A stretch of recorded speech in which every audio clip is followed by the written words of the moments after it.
The number came up in red, which everyone in the hall knew was the array's way of being polite.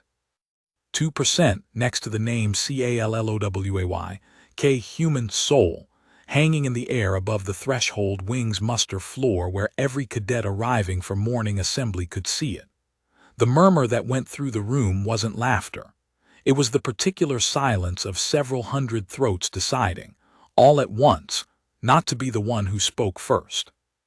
Proctor Ashkelvey turned from the projection, mandibles clicking twice in the rhythm that Combine translators rendered as a throat clear. Cadet Calloway, 2% is the lowest survival probability the array has ever assigned to an admitted cadet. Below 5, most recruits withdraw before the gauntlet opens. I am required to inform you of that option. Kit Calloway looked at the number a moment longer, hands loose at her sides, the way she might have looked at a weather report she intended to ignore. What happens to the other 98, she said, or is that classified too? Nobody in the hall laughed.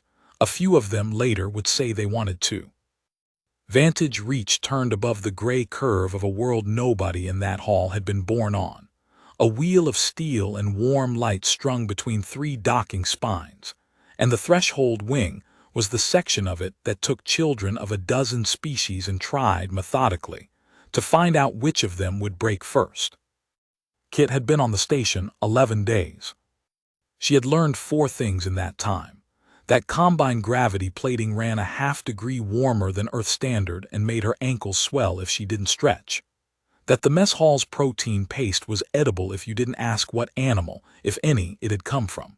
That the corridors were built on a scale meant to accommodate a Vanter's shoulders, which made her feel, for the first time in her adult life, genuinely small. And that she was the only human being on the entire station who wasn't there to fix something. The fixing was Chief Emrise Akeffer's job.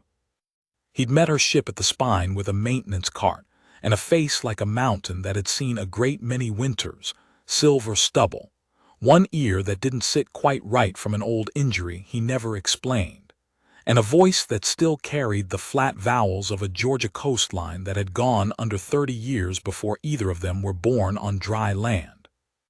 "You're the first," he'd told her, hauling her single duffel onto the cart like it weighed nothing, "and they don't know what to do with a first. Neither will you half the time. Ignore the number games. Learn the terrain. Terrain doesn't lie to make itself feel better." She hadn't understood what he meant yet. She would. The Saul Accord was 4 months old when Kit shipped out Earth's admission into the Corvette Combine, signed in the wake of the set point evacuation, when a human deep salvage crew had pulled 11 Combine surveyors out of a collapsing ice shelf on a moon nobody back home could pronounce, using nothing but rope, patience, and the kind of stubborn calm that came from a species that had spent its whole short spacefaring life practicing for disasters of its own making. The Combine had studied the footage for 3 weeks before they decided humanity was worth the paperwork. Then they'd opened exactly 1 seat in the Threshold Wings cadet program, as a trial, the way you might let 1 stray dog into the house to see if it ruined the furniture. Kit had applied for that seat, along with 4,000 other people. She hadn't applied because she wanted to be first. She'd applied because she'd spent 6 years doing hurricane search and rescue out of what used to be Mobile, Alabama, hauling people off rooftops in water that wanted to kill everyone in it. And somewhere in that work, she developed a specific, quiet contempt for anyone who told her something couldn't be survived before she'd had a chance to try. The array didn't know any of that.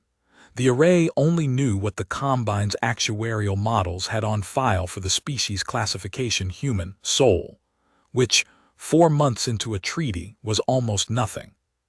So the array had done what it always did when a cadet's biology didn't match a known dataset. It had reached backward through 1,100 years of Combine military history for the closest analog on record, the lowest surviving species class ever entered into a threshold wing cohort, and it had used their numbers as a floor. The species had been called the Oven. They were extinct now, wiped out by a plague 2 centuries before Kit's grandparents were born, and the only trace of them left anywhere in Combine space was a statistical footprint in an actuarial engine that had never been told to stop counting them. Kit Calloway had been quietly filed, by a machine that meant no particular harm, under the ledger of the dead. She didn't know that part yet either. She only knew the number, and the silence, and the fact that Proctor Vey was still watching her with 4 compound eyes arranged around a chitinous face that gave away nothing, waiting to see what a 2% human did next. What she did was pick up her kit bag and walk to the equipment line, same as everyone else. The equipment line ran the length of the threshold wing staging bay, 100 meters of gray composite floor under lights that never dimmed and never brightened, and every cadet standing in it that morning had a percentage floating somewhere near their collar that only the instructors and the array's public feed could see. Kits showed on every terminal in the bay whether she wanted it to or not. New treaty species got no privacy exemption. The Combine called it transparency. Kit called it privately being the exhibit. The cadet ahead of her in line was scarn, tall, narrow through the chest, built along hollow bones for a flight her species hadn't needed in 6 generations but still carried the frame for, pale gold scale down feathering along the jaw where a human would have a beard. His percentage read 61. He looked back at her number, then at her face, then said something short and clipped in scarn tonal that the translator in her ear rendered flat. You should withdraw. 2 is an insult to the program. Good morning to you too, Kit said and kept walking. His name, she would learn within the hour, was Dreeth Call, and he came from a bloodline that had produced Combine officers for 4 generations, the kind of lineage that got a cadet's mistakes quietly filed away before they reached a transcript. He was not, Kit noted with the flat professional interest of someone who'd once had to triage a flooded neighborhood by which houses were worth the boat trip, the kind of problem that solved itself. The cadet behind her was also scarn, shorter, dun-colored feather down instead of gold, watching the exchange with an expression Kit couldn't read yet but would learn too. Her name was Vrel. She didn't say anything to Kit that morning. She would eventually say a great deal. Proctor Vey called the cohort to attention with a sound like 2 stones struck together, and the day's assignment scrolled up on the bay's display in Combine Standard and a half-second behind it in English, because the treaty required accommodation, and the treaty was 4 months old and everyone in the room still resented having to wait that extra half-second. Sustained exposure, the exercise the instructors called, with no apparent irony, the cold yard. The cold yard was a domed range on the station's outer ring, thin atmosphere, -40 at the warmest hour, gravity plating deliberately underdriven to simulate a hostile world's pull. Cadets went in with a survival shell, a ration bar, and 4 hours on the clock. The goal was simple in the way that all the worst tests were simple. Stay conscious, stay mobile, stay inside the perimeter beacons until the horn sounded. 60% of first-years fail to complete the full 4 hours without medical intervention, Vey said, mandibles clicking through the translation lag. It is, by design, the gentlest trial you will face this term. Consider it an introduction. Dreeth Call smiled the particular smile of a species that had never once doubted its own math.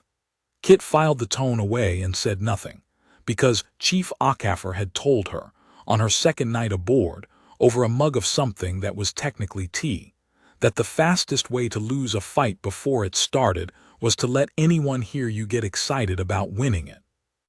The dome's inner hatch opened onto a field of pale gray frost under a fall sky the color of old bone, and the cold came in through the shell's seams within the first 90 seconds, the specific bone-deep cold Kit remembered from 3 winters of storm response back home, standing in floodwater at 2 a.m. with a headlamp and a rope and no illusions about how the night was going to go. She had been colder than this, wetter than this, more tired than this, for longer than 4 hours, more times than she could count on both hands. The cold yard, as far as her body was concerned, was Tuesday. She found a fold in the terrain 11 minutes in, a shallow lee behind a frost ridge that cut the worst of the wind, and she didn't move from it except to pace a slow, deliberate circuit every 20 minutes to keep her blood working. Exactly the discipline the chief had drilled into new volunteers a lifetime ago on a coast that didn't exist anymore. Around her, over the next 3 hours, she watched 11 cadets go down. Not from cold exactly. The shells were rated to keep a body alive, but from the specific, grinding erosion of discomfort with no clear end point, the thing that broke minds long before it broke bodies. A Vanter cadet twice her size sat down in the frost at hour 2 and didn't get back up until the recovery sled came for him. Not injured, just finished, the way a rope goes slack. A pair of smaller cadets from a species kit didn't have a name for yet started arguing with each other at hour 3 over whose fault the cold was, which struck Kit, watching from her ridge, as possibly the single most human thing she'd seen an alien do since arriving. Dreeth call lasted 3 hours and 40 minutes before the beacon flagged his vitals and pulled him. He did not thank the medics who came for him. The horn sounded at 4 hours exactly. Kit walked out of the dome on her own legs, ration bar half-eaten because she hadn't been hungry enough to need the rest, and stood in the recovery bay while a combine medical drone ran a scanner down her side and beeped in a tone the translator rendered, unhelpfully, as satisfied. Baseline vitals nominal, the drone reported. No exposure trauma. Proctor Vey checked the display, checked it again, and Kit watched something move behind those 4 compound eyes that wasn't quite surprise, because Threll didn't do surprise the way humans did, but was close enough kin to it that she recognized the shape. The number over her name climbed from 2 to 3. 1%. For 4 hours nobody had expected her to survive without a sled. Kit looked at the new figure with the same flat interest she'd given the first one. "Guess that's the difference between me and the other 97 now," she said, mostly to herself, and went to find something hot to drink. She found Chief Akaffer in the maintenance bay instead, elbow-deep in a coolant manifold that had no business failing as often as it did on a station this new, and she sat on an overturned crate nearby while he worked, peeling the last of the frost out of her joints in the bay's warm, recycled air. "Heard you came out of the cold yard clean," he said, not looking up from the manifold. "First years usually come out looking like they've been dragged behind a truck." "Wasn't much different from a bad night on the coast," Kit said, "just colder and quieter. Nobody screaming for a boat." Akaffer grunted, a sound she'd learned meant he was listening more carefully than the grunt let on. "Your file says search and rescue. 6 years. That's a long stretch for that line of work without it taking something out of you permanently." "It took plenty," Kit admitted. "Just not the kind that shows up on a scan." She turned the thin mug of not-quite tea in her hands, watching the steam curl up into the bay's cold air. "My grandfather used to say the worst nights weren't the ones where people died. Those were terrible, but they were clean in a way. You did everything right and the water still won, and there wasn't much to carry afterward except grief, which is heavy but it's honest. The nights that actually broke people were the ones where somebody could have been saved if the boat had gotten there 4 minutes sooner, and you spent the rest of your life running the 4 minutes back through your head, looking for the place you could have moved faster. That happened to you." "Twice," Kit said, flat, no drama in it, the way she'd learned to say hard things after enough years of saying them to grieving families who needed the truth delivered without extra weight added on top. "Both times I was 19. Both times I still went out the next storm anyway, because the alternative was letting the 4 minutes win twice, once on the water, and again by making me too scared to go back out. My grandfather told me something after the second one that I've carried every day since. He said the ocean doesn't keep score and neither should you. It just keeps coming. Your job's just to keep showing up faster than it expects you to." Akaffer set down his tool, wiped his hands on a rag that had seen better decades, and looked at her with an expression she hadn't seen from him before, not quite sympathy, something steadier than that, the specific recognition of one working professional for another who'd paid similar dues in a different uniform. "That man taught you more than any academy's going to," he said. "The array up there thinks it's measuring your odds. All it's actually looking at is a body and a species classification. It's got no column for what your grandfather taught you at a kitchen table, or what 2 bad nights cost you at 19, and what you did with that cost afterward. Machines like that only know how to count what they can see. Everything that actually keeps a person upright happens somewhere a scanner's never going to reach." "Kind of a comforting thought and a scary one at the same time," Kit said. "Most true things are," Akaffer said, and went back to the manifold, and Kit sat a while longer in the warm bay air, letting the last of the cold yard's chill finally work its way out of her bones before she went to find her rack and the sleep she'd more than earned. The threshold wing ran academic blocks alongside the physical trials, and on Kit's third day the cohort filed into a lecture theater carved into the station's inner ring, tiered seating shaped for a dozen different body plans, hollow projectors humming warm blue light over a floor that could reconfigure itself into a battlefield diorama at a lecturer's command. The subject that morning was xenohistory, species assessment for field command, and the lecturer was a narrow, stooped thrall named Dr. Senek Oral, who had spent 40 years cataloging every species the Combine had ever fought beside or against, and had, by his own admission, never once met a human before this term. "Sol-derived humans present an unusual case," Oral said, projecting a rotating model of a human skeleton that looked, to Kit, uncomfortably like a medical textbook illustration of herself.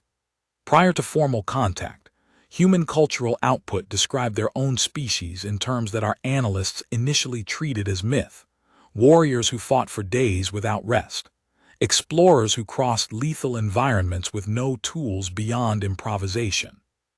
We now understand these to be exaggerations typical of any young species building a self-image.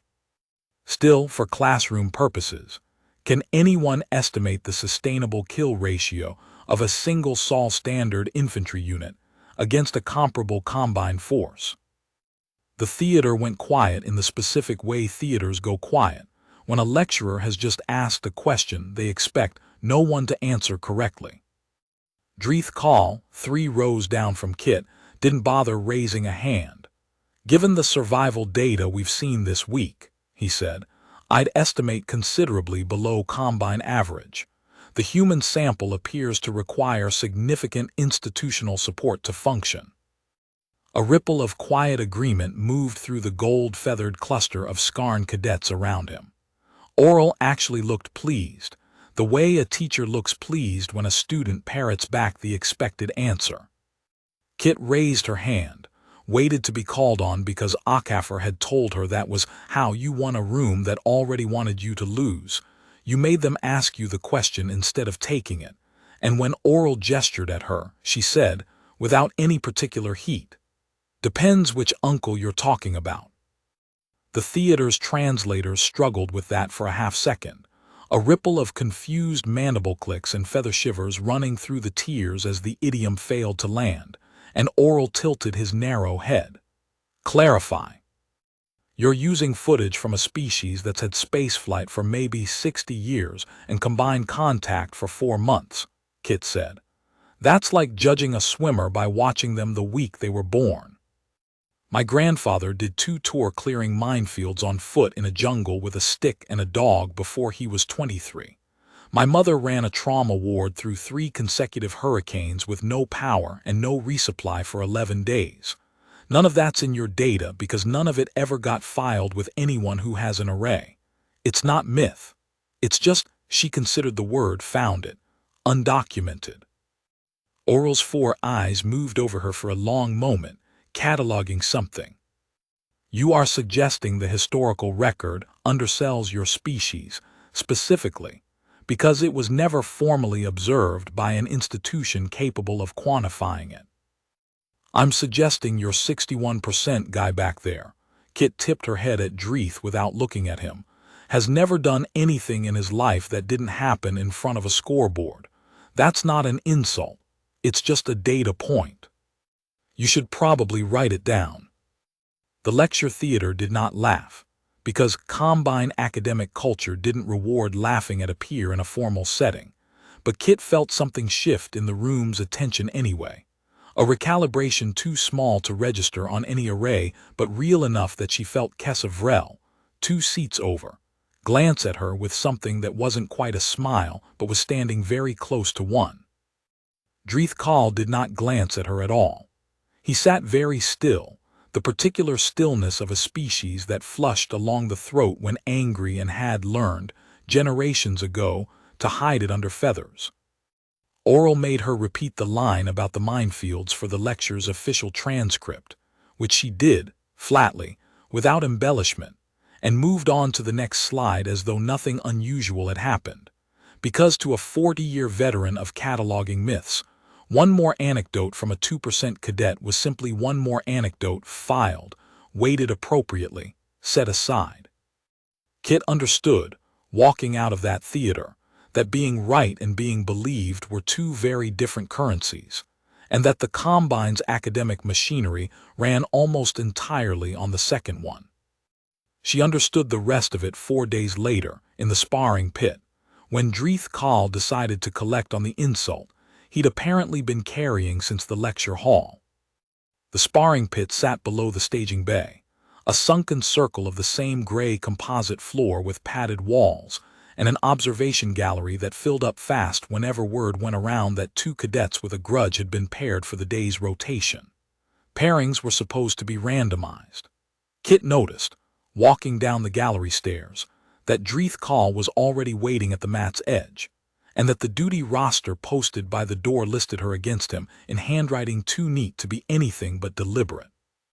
She didn't say anything about it. Chief Akaffer had told her days ago that the moment you complained about a rigged game you'd already told your opponent it was working. Proctor Vey ran the pit that rotation, standing at the mat's edge with a data slate that fed the array live during any sanctioned bout.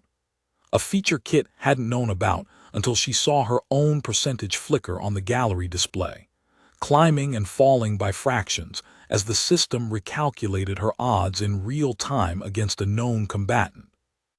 Dreeth's percentage sat fixed at 61, a Scarn officer cadet with 4 generations of sanctioned dueling technique in his blood, and visibly, in the loose, confident way he rolled his shoulders. Kit sat at 3, ticking down toward 2.8 as the array processed her mass, her reach, her total absence of recorded Combine combat training.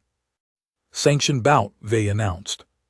First submission, first disqualifying strike, or first cadet unable to continue.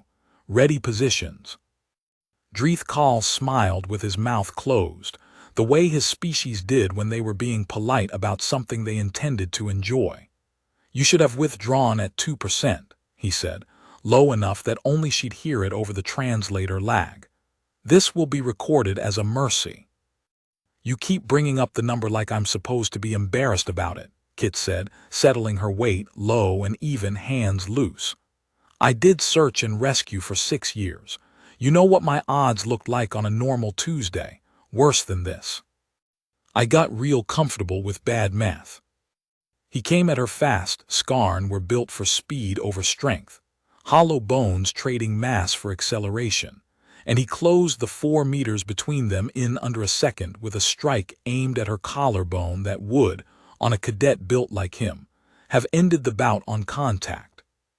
Kit had spent 6 years pulling people out of moving water, which taught you 2 things that no sparring curriculum in the galaxy covered: how to read weight transfer in a body about to overcommit, and how little it actually took to redirect something fast and light once you stopped trying to match its force and started using its momentum against the floor. She didn't block the strike. She stepped inside it, took his wrist on the way past, and let his own speed do what 4 generations of dueling technique hadn't prepared him to survive. She pivoted, dropped her hip under his center of mass, and put 180 pounds of hollow-boned officer cadet flat on his back on the mat with a sound like a dropped equipment case. The gallery went silent. Dreeth Call lay there for a second processing what had happened, then scrambled up fast.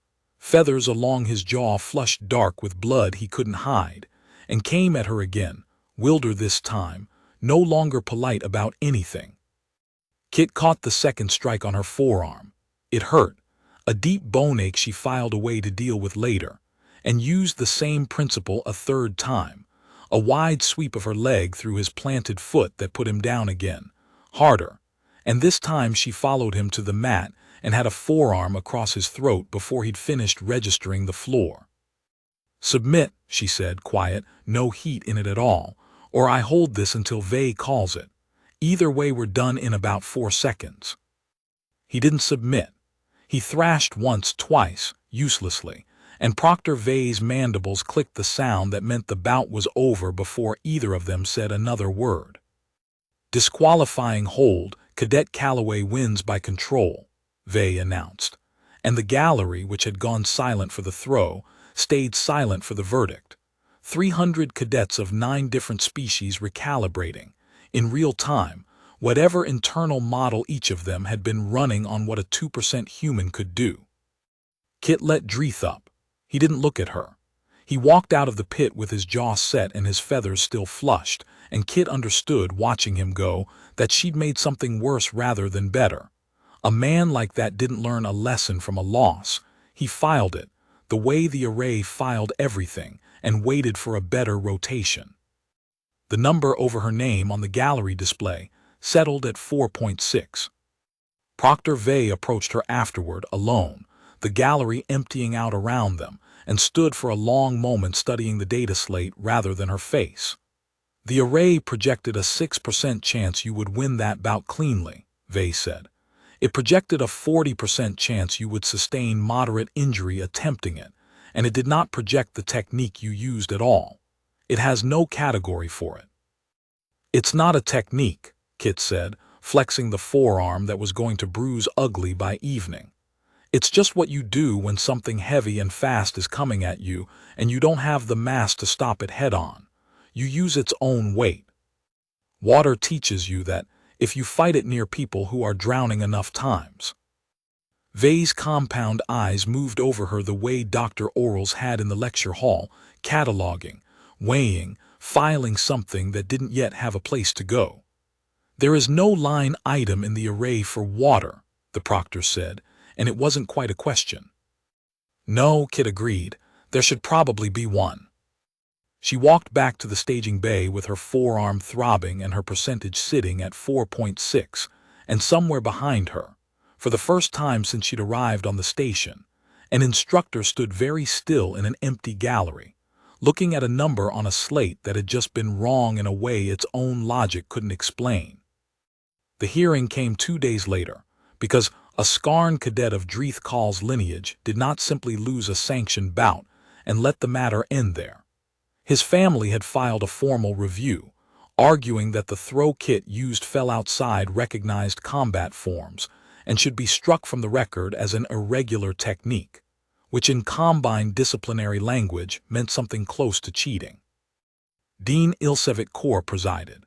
Kit had seen the dean twice before, always at a distance, a vanter so old his hide had gone the deep slate gray of weathered stone, ridged along the spine in plates that had softened and cracked with age the way old leather cracks, moving through the threshold wings corridors at a pace nobody dared hurry. He'd commanded a combine border fleet for 60 years before taking the academy posting, and he had, cadets said, personally trained 4 of the current admiralty. He did not fill space with unnecessary words, and when he spoke, even the instructors went quiet.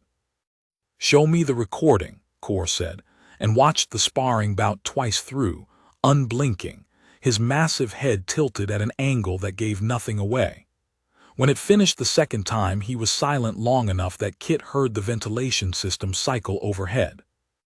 "Cadet Call's family argues this technique is not a recognized combine combat form," Kaur said finally, "and that its absence from the training manuals renders it illegitimate for scoring purposes. Cadet Calloway, where did you learn it?" "Nowhere formal," Kit said. "It's not a martial art. It's what you do with your body when something bigger than you is moving fast and you can't outmuscle it. I learned pieces of it hauling people out of storm surge, pieces of it working construction the summer after high school, and the rest of it just from getting thrown around by things heavier than me until I figured out how weight works. Nobody taught it to me as a system.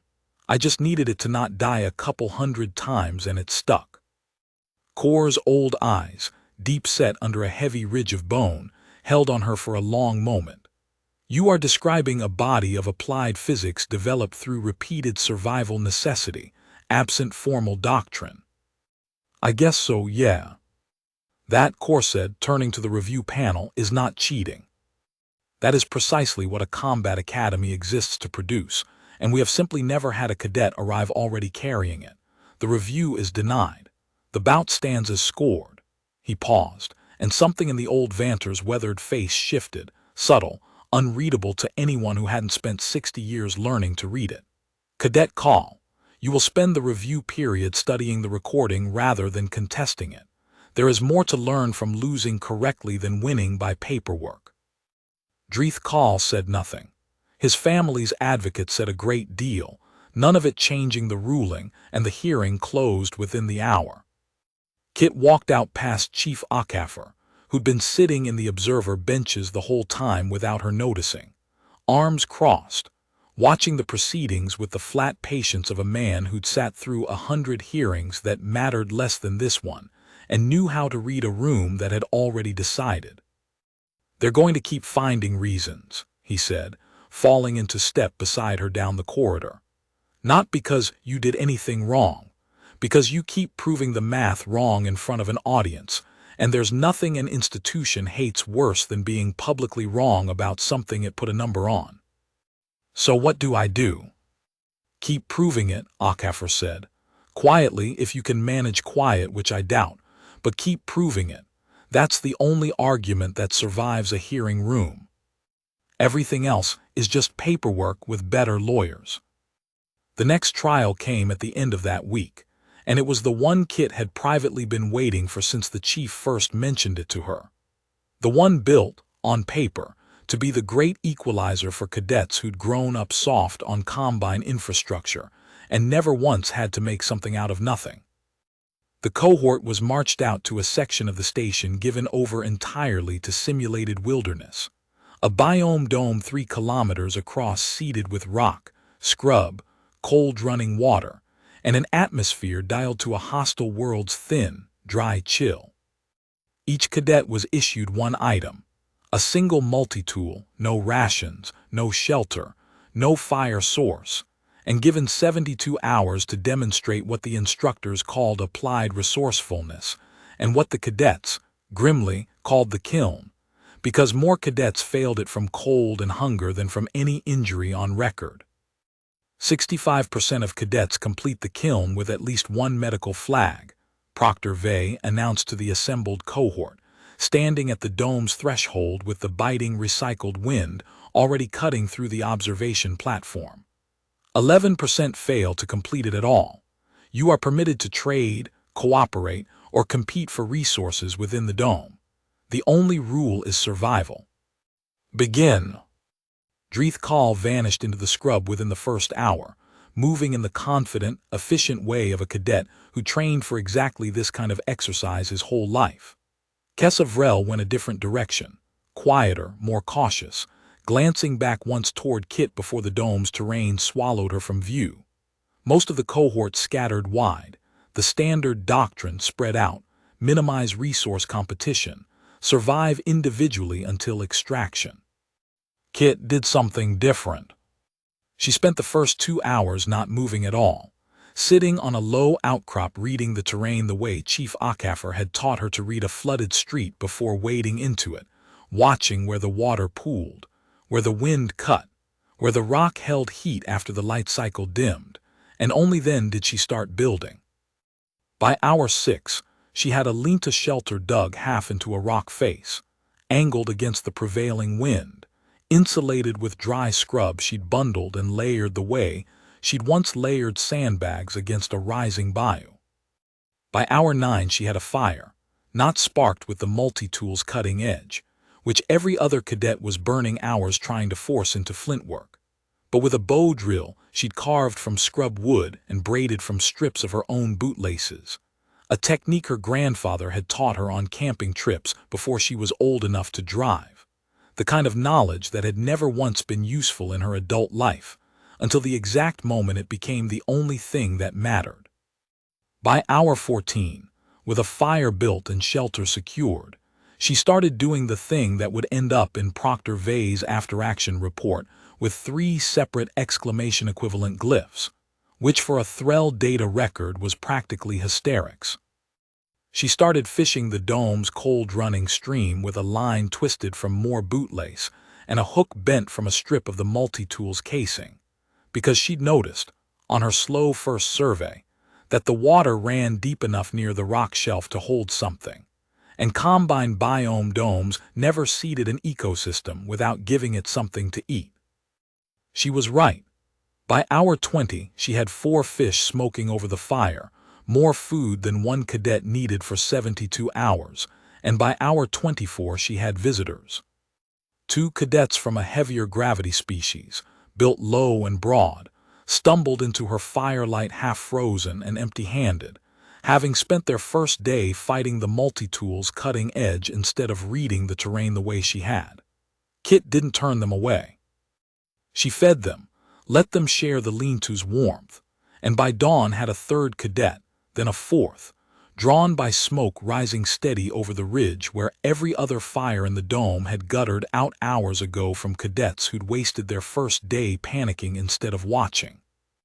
"This wasn't the assignment," said one of the broad, low cadets, a species Kit still didn't have a clean name for, translator rendering their designation as something close to ledgefolk, eyeing the fish with open hunger and open confusion. "The trial specifies individual survival." "The trial specifies survival," Kit said, turning a fish on its spit. "Didn't say I had to do it alone. Where I'm from, you don't leave people in the cold if you've got a fire big enough to share. Eat something." By hour 48, when Proctor Vey's monitoring drone finally located the human cadet's position, it found 6 cadets from 4 different species gathered around a single fire built and maintained entirely by the one cadet the array had given a 2% chance of surviving anything. All of them fed. None of them flagged for medical distress, in a dome where the average cadet was, by that hour, already down to grim rationing and shivering solo watches. Vey's report that evening, filed to Dean Corps' office, ran to 11 pages, most of it dry actuarial language, but the closing line, which Vey would later admit had not been written in the standard clinical register at all, reads simply: "Cadet demonstrated resource generation exceeding trial parameters by an order of magnitude. 6 additional cadets sustained through voluntary redistribution. Recommend review of array baseline methodology for species classification human, Sol." The array, reviewing 72 hours of data it had never been built to interpret, moved Kit's number from 4.6 to 11. It was still, by a wide margin, the lowest score in the cohort. Kit looked at the new figure on the dome's exit terminal, dirt-streaked, smelling of wood smoke, one boot missing its lace, and said, to no one in particular, "Getting warmer." The satisfaction of that lasted exactly 2 days, until a formal notice appeared on Kit's terminal that had nothing to do with trial scores at all. A mandatory administrative review, triggered automatically. The notice explained in the flat, bloodless language of institutional liability, because combine insurance protocols required any cadet whose probability figure remained below 5% for longer than 14 consecutive training days to be reassessed for continued enrollment, regardless of individual trial outcomes.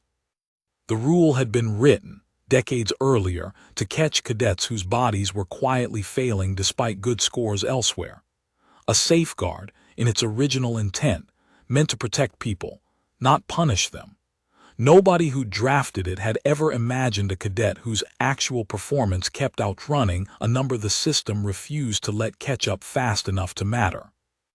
"It is not a disciplinary action," Proctor Vey explained, meeting Kit outside the administrative office with the specific stiffness of someone delivering news they personally found absurd, but were nonetheless required to deliver formally. It is triggered by the raw figure alone, independent of trial results, cause, or context. The system does not distinguish between a cadet who is failing and a cadet. The system has simply not finished measuring correctly. I argued against convening it. I was overruled by protocol, not by judgment. The review board that assembled 2 mornings later was smaller than the one that would eventually overhaul the array itself. 3 administrative officers from the Academy's liability office, rather than the full instructor panel, none of whom Kit had met before, all of whom seemed faintly uncomfortable with the proceeding even as they ran through it by the book.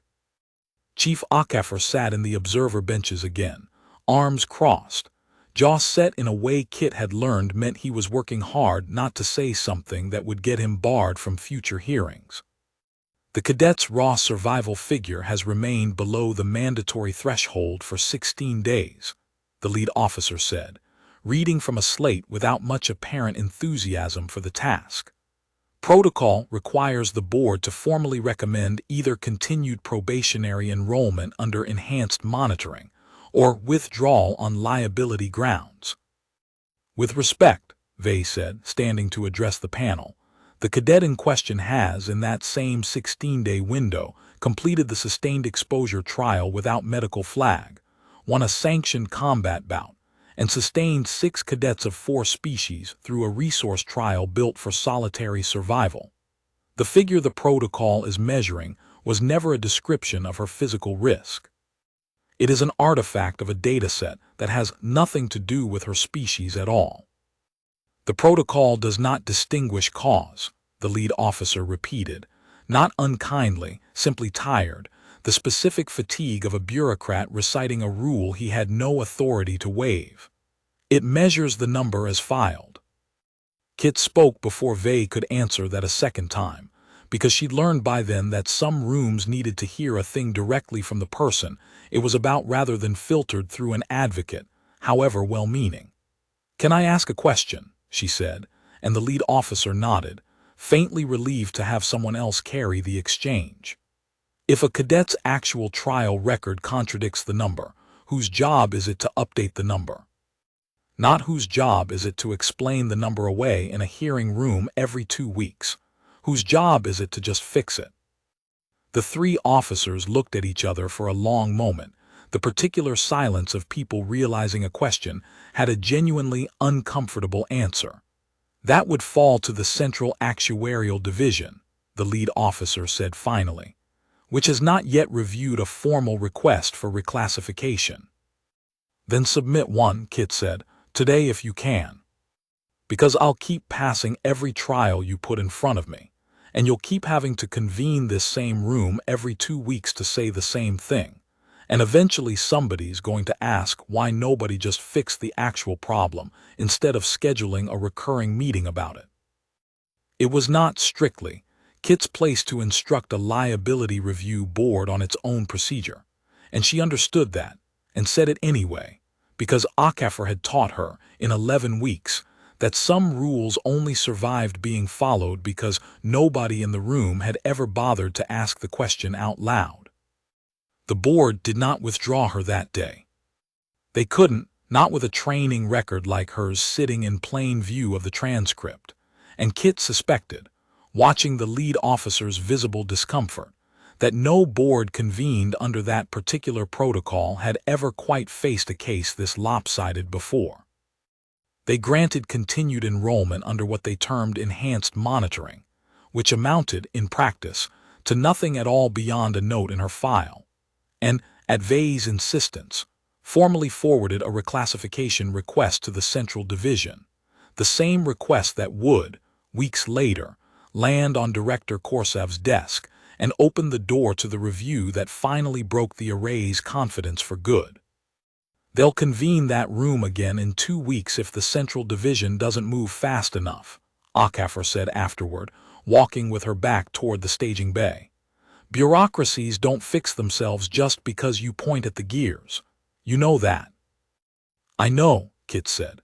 But now there's a paper trail with my name on it saying I asked the right question in front of witnesses. That matters more out here than it would back home. Where I'm from, you can raise hell about bad policy and mostly get ignored. Out here, apparently, if you ask a dumb machine's dumb question loud enough in the right room, eventually somebody official has to write an answer down. Bet on that continuing. Not really, Kit admitted, but I don't need to bet on it. I just need to keep outperforming the number until the number embarrasses itself out of a job. Already halfway there. Word of the kiln spread through the threshold wing faster than any official report could travel, the way it always did among cadets, not through the array's numbers, which most of the cohort had learned to treat as background noise by that point, but through the fact that 6 cadets from 4 species had eaten smoked fish around a human's fire, while the rest of them chewed ration paced alone in the dark. Vrel found Kit in the mess hall 2 nights later, sliding onto the bench across from her without asking, which Kit had learned by then was as close to an apology as Scarn culture allowed for not having spoken to someone sooner. You could have won that trial your way, Kessa said, picking at a tray of something gray and vaguely fibrous. Alone, fastest possible time to sustainment, best individual score. Instead you built something big enough to hold 6 of us. Wasn't trying to win, Kit said. I was trying not to be the only fire in a cold field. Different goal. Dreeth would call that inefficient. Dreeth's been trained to think efficient means alone, Kit said. Where I grew up, alone gets you killed slower, not faster. You just don't notice it happening. Kessa was quiet for a while, turning that over with the careful patience Kit had started to recognize as a Scarn trait distinct from her cousin Cass's arrogance. Not every bird in that flock flew the same pattern, whatever the family trees implied. My clutch line has produced 11 combine officers, she said eventually. I am expected to be the 12th. Nobody has ever asked me to build a fire big enough for strangers. They ask if I can win. Can you? I don't know, Kessa admitted, and there was something raw under the flat translator tone that Kit recognized from 100 nights on rooftops with people who just realized how much of their life had been decided before they were born. I have never tried the other thing. Try it sometime, Kit said. Worst case you find out you're bad at it. Best case you find out efficient was never the whole test. They didn't become close the way Earth friendships worked, not with translator lag and 11 generations of cultural distance sitting between every sentence, but something steadier than friendship built itself in the weeks after. A habit of sitting near each other in the mess hall, of Kessa quietly correcting Kit's combine standard pronunciation without being asked, of Kit teaching her, on an idle rest day, how to skip a flat stone across the biome dome's cold stream. A small, useless human skill that made the Scarn cadet laugh. Once, a short clicking sound Kit hadn't heard from her before and wouldn't hear often again. Dreeth Kahl watched all of it from a careful distance and said nothing, which Kit understood by then was worse than saying something. The instructors, for their part, had noticed the kiln's ripple effects too, in ways that went beyond a single after-action report. Within 2 weeks, a quiet trend had spread through the lower cohorts, cadets requesting bow drill demonstrations during open training hours, a Legfolk instructor rewriting the survival trial syllabus to include a formal module on cooperative resource sharing that hadn't existed in the curriculum a month earlier, a pair of ITH cadets attempting, with more enthusiasm than success, to replicate Kit's braided bootlace fishing line, and flooding the mess hall with an argument about not tension that lasted 3 full meals. None of it made the array's public feed. All of it, Proctor Vey noted privately to Dean Core, represented a kind of institutional shift no percentage figure had ever been built to capture cadets' learning, from watching one human refuse to hoard an advantage. That competence shared cost nothing and returned more than it spent. She has taught this cohort more about squad cohesion in 5 weeks than 3 years of doctrine lectures managed, Vey told the dean, during one of the brief, informal check-ins that had become a habit between them since the review board first convened. Not through instruction, through demonstration. I confess, I do not know how to file that contribution in any record this academy currently maintains. Then perhaps, Core said, the record is the thing that needs revising rather than the contribution. The fourth major trial came without warning, the way the instructors like to run the ones meant to test composure under surprise rather than preparation. Cadets were pulled from morning drill and marched, no explanation given, to a sealed containment wing on the station's lower ring that most of them had walked past a dozen times without knowing what it held. The hollow, when the blast doors finally opened, turned out to be a vast enclosed habitat, 3 stories of artificial canyon and dense vegetation under a domed sky dialed to a bruised amber dusk, home to the Threshold Wing's single greatest disciplinary legend.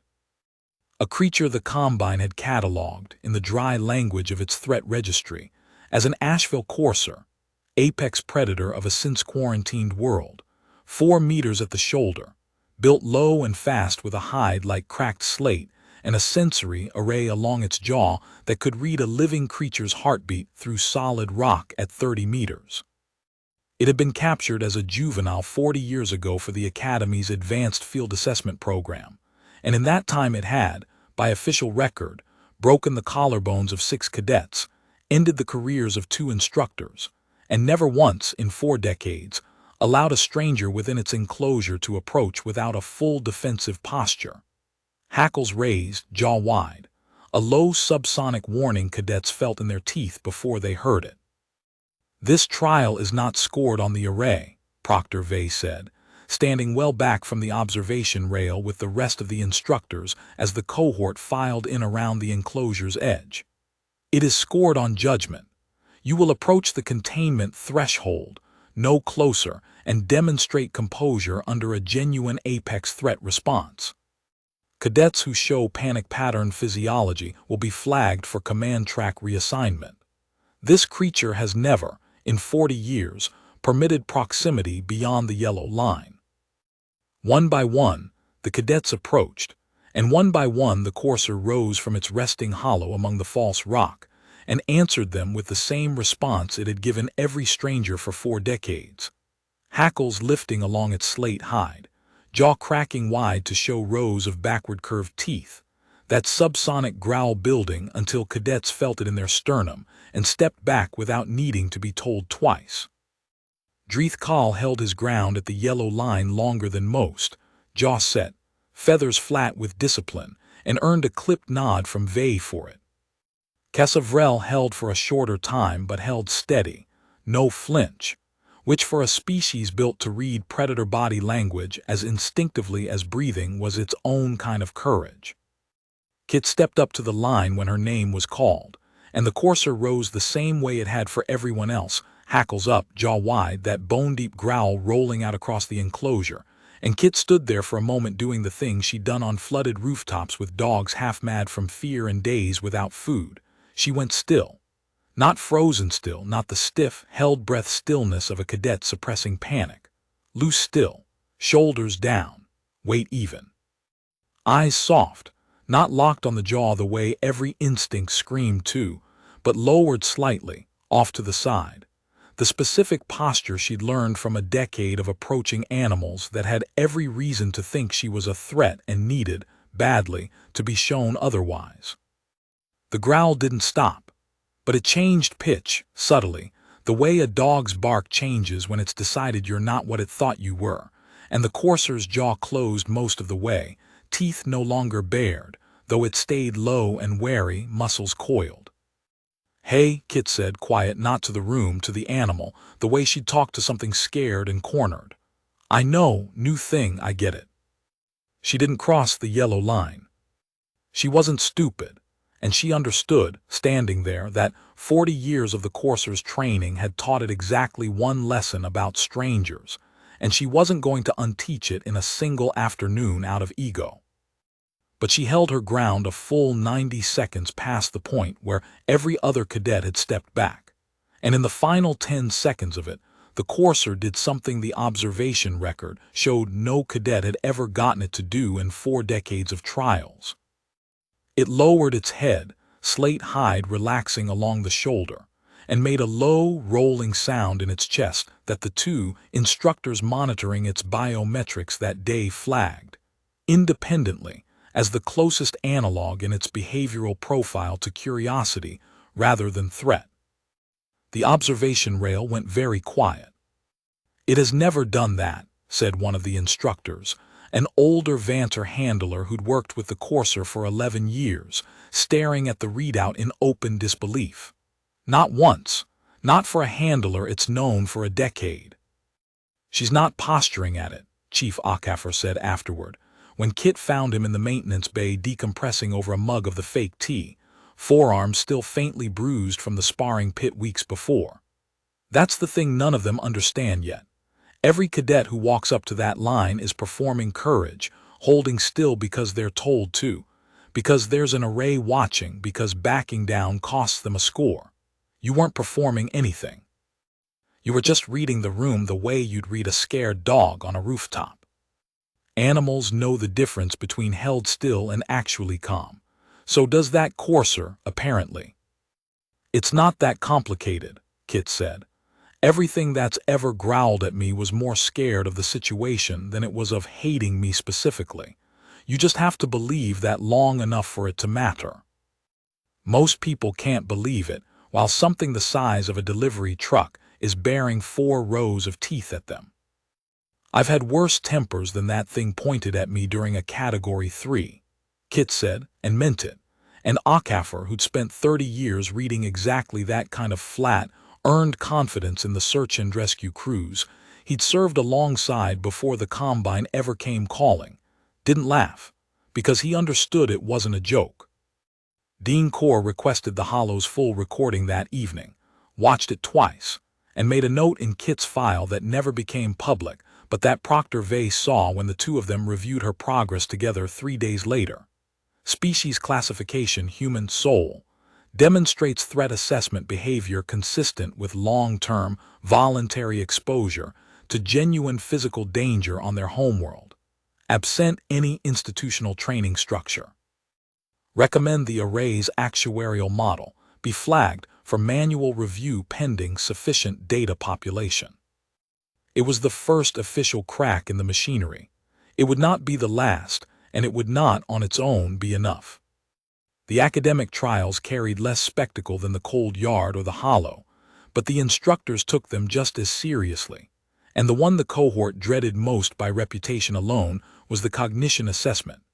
A single sealed exam hall, 6 hours on the clock, a battery of tactical and logistical problems calibrated, according to the syllabus notes, to exceed the working capacity of a fully rested Combine officer candidate somewhere around question 40. The exam existed, Proctor Vey explained without any apparent discomfort at the cruelty of it, specifically to identify the point at which each cadet's judgment began to degrade under sustained cognitive load, because a battlefield did not stop asking questions once an officer got tired. No cadet in the Threshold Wing's history has completed the assessment in full, Vey told the assembled cohort, standing at the front of a hall lined with sealed data terminals, each one keyed to a single cadet's biometrics so no proctoring was needed and no cheating was possible. The record for furthest progress stands at question 61, achieved 8 years ago by a cadet who required 2 days of medical observation afterward. You are not expected to finish. You are expected to demonstrate where your judgment breaks and how gracefully. Dreeth Kahl took his seat with the specific confidence of a cadet who'd been drilled on tactical logistics since before he could fly, and Kessa Vrel took hers with the quiet, controlled breathing of someone bracing for a long day. Kit took hers at the terminal marked CALLOWAY, K, which by then drew fewer stares than it had a month earlier, though the number floating over her collar, 11, still the lowest in the cohort by a wide margin, still made new instructors do a visible double take when they saw it for the first time. The exam terminal lit with its first question, dense with logistical variables, supply chain attrition rates, casualty projections, terrain-adjusted movement speeds for 6 different species biologies. And Kit did what she'd learned to do on long, ugly nights coordinating rescue triage across a flooded grid with no working radios and 40 houses still unaccounted for. She stopped trying to hold the whole problem in her head at once and broke it into pieces small enough to actually finish, one at a time, fast, without circling back to second-guess an answer once it was locked in. By hour 2, she'd passed question 40, the point where the syllabus predicted judgment began to erode. She felt it, a dull pressure behind the eyes, the specific fatigue of sustained decision-making. But it wasn't a new sensation. It was Tuesday night triage fatigue, hour 9 of a shift with no end time posted, and her body had learned a long time ago how to keep functioning inside that particular kind of tired without the functioning getting sloppy. By hour 4, a proctoring drone drifted down the row and hovered over her terminal for a long moment, then over Dreeth calls 2 seats away, comparing something. Dreeth had stalled at question 51, staring at a supply attrition variable he'd already recalculated 3 times, the visible strain of a cadet whose training had given him excellent tools for problems with clean answers and very little practice with problems that didn't have one. Kessa had stopped at 58, steady but slowing, each answer taking longer than the last. Kit reached question 61, the standing record at the 5-hour mark, and didn't stop, because stopping had never once been the instinct that kept her alive on a bad night, and the exam terminal, built to expect cadets to plateau or fail around that point, had no specific accommodation programmed for one that simply kept going. She finished the full exam, all 94 questions, with 11 minutes left on the 6-hour clock, set down the stylus, and sat quietly while the terminal processed her results, because there was nothing else useful to do with 11 minutes, and she'd learned on rooftops that the waiting after the work was done was its own kind of discipline. The proctoring staff did not react calmly. 2 instructors who'd never spoken to her directly came to stand at the back of the hall, murmuring in rapid, clipped Combine Standard the translator lagged badly trying to keep up with, and Proctor Vey, reviewing the results feed from the front terminal, went very still in the particular way Kit had come to recognize as a thrall experiencing something close to shock. "No cadet has ever completed this assessment," Vey said quietly, more to the results screen than to Kit, when the hall finally emptied and the 2 of them were alone among the rows of dark terminals. Not in the threshold wings recorded history, not once. "Seemed like a normal exam to me," Kit said, stretching a stiff neck. "Long one, not the worst." "You understand this is not a statement about difficulty," Vey said. "It is a statement about the array's fundamental model. The assessment was calibrated using 30 years of scoring data from every species class currently in the Combine's actuarial library. It was built on the assumption that cognitive endurance under sustained pressure has an upper bound the model already knows. Your result does not fit inside that bound. It does not fit inside any bound the model currently contains. So what happens now?"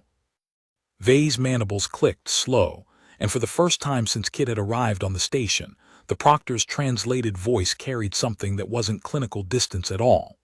"I do not know," Vey admitted. "I have run the array for 9 years. I have never had to ask it a question it could not answer with a number. I am beginning to suspect the number it has been giving you was never a measurement of your survival at all. It was a measurement of how little the model knew, dressed up to look like a fact." Kit thought about that for a moment, the exam hall quiet around them, terminals dark, the particular hollow calm of a room built for pressure and finally empty of it. "That's the thing about bad math," she said. "It doesn't feel wrong from the inside. It just feels like a fact right up until it meets something it can't file." Vey didn't answer that, not directly. But 3 days later, when Dean Corr called a closed-door review of the Threshold Wing's actuarial baseline, a review that would normally have taken a full academic term to schedule, compressed instead into a single week under what the dean's office termed operational urgency. It was Proctor Ashkel Vey who requested to present the human cadet's full trial record, unprompted, to a board of instructors who had spent the last month quietly, uneasily, watching a 2% cadet outperform every prediction the Combine's actuarial science had ever produced. The review board convened in a chamber Kit had never seen and was not invited into, a curved room on the Academy's administrative ring, where the Threshold Wing senior instructors sat in a loose arc facing a single projection well, and where Proctor Vey stood alone at the center of it for the better part of 2 hours, walking the board through 11 weeks of data with the flat, exacting precision Kit had come to associate with Threll professional culture, except that underneath the precision, Vey argued, Kit heard about it secondhand, days later, from Chief Okafor, who heard about it from a maintenance contact who'd been running cable through the ventilation shaft above the chamber and had, by his own cheerful admission, not been in any particular hurry to finish the job. The array isn't measuring your survival, Vey told the board, according to the version Okafor relayed, and the version Kit chose to believe because it sounded exactly like the proctor she'd come to know. It is measuring the size of the gap in its own dataset and calling that gap a probability. Cadet Calloway's species has existed in the Combine's records for 131 days.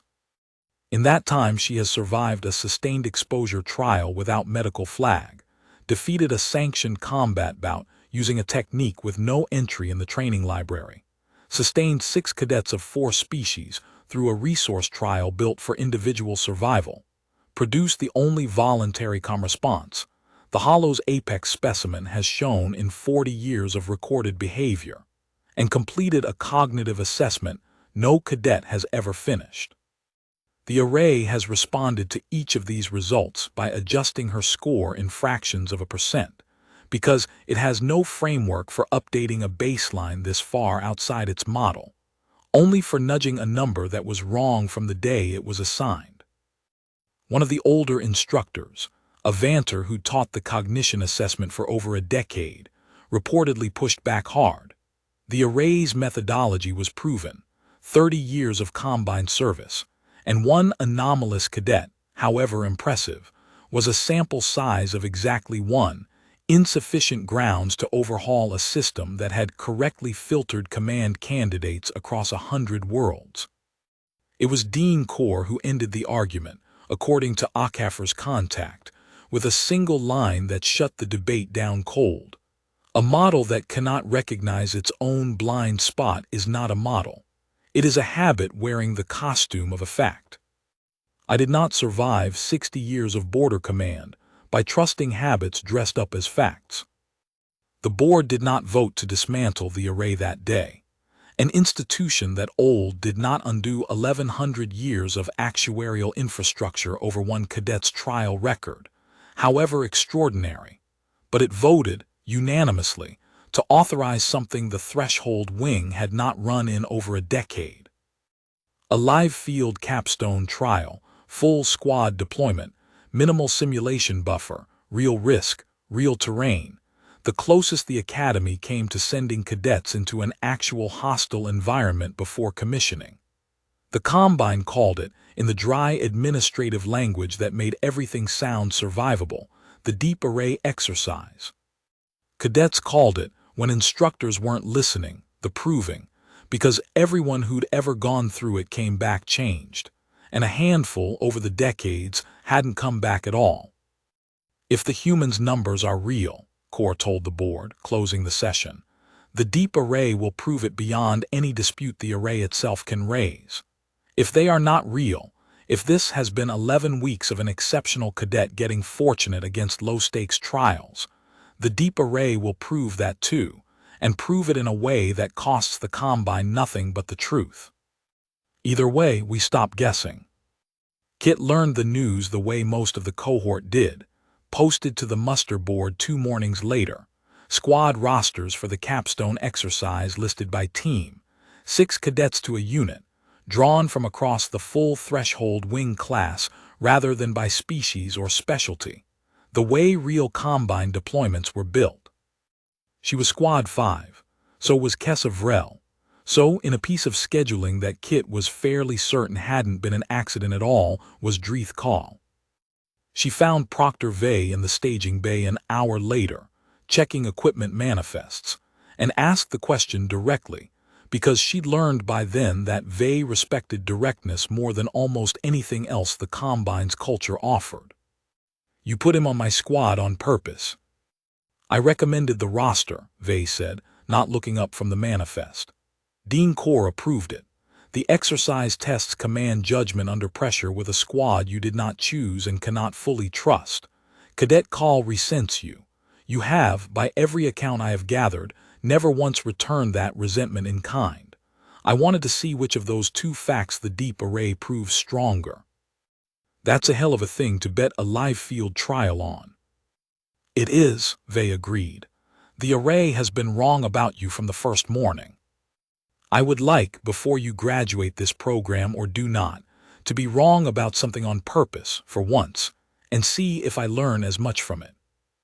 The 2 remaining squad slots went to a broad-shouldered ledgefolk cadet named Torv, one of the 4 who'd shared Kit's fire in the kiln and had not stopped mentioning it since, and a quiet, watchful cadet from a small crystalline-skinned species called the Ith, whose name translated roughly to a musical phrase Kit could not reproduce and had taken, with the cadet's amused permission, to simply calling 6, because the translator kept rendering her chosen syllables differently every time. The 6 of them met for the first time as a unit 2 days before deployment, in a briefing room that smelled of recycled air and fresh equipment coating. Dean Corr himself present at the head of the table, which every instructor in the room seemed to understand was not a courtesy the deep array exercise normally received. "You are being deployed to a controlled but unsimulated environment," Corr said, laying a data slate flat on the table, a topographic projection blooming up from it, dense canyon terrain, weather systems, a supply cache buried somewhere across 40 kilometers of broken ground, and an extraction window that would not wait for stragglers. "This is not a simulation dome.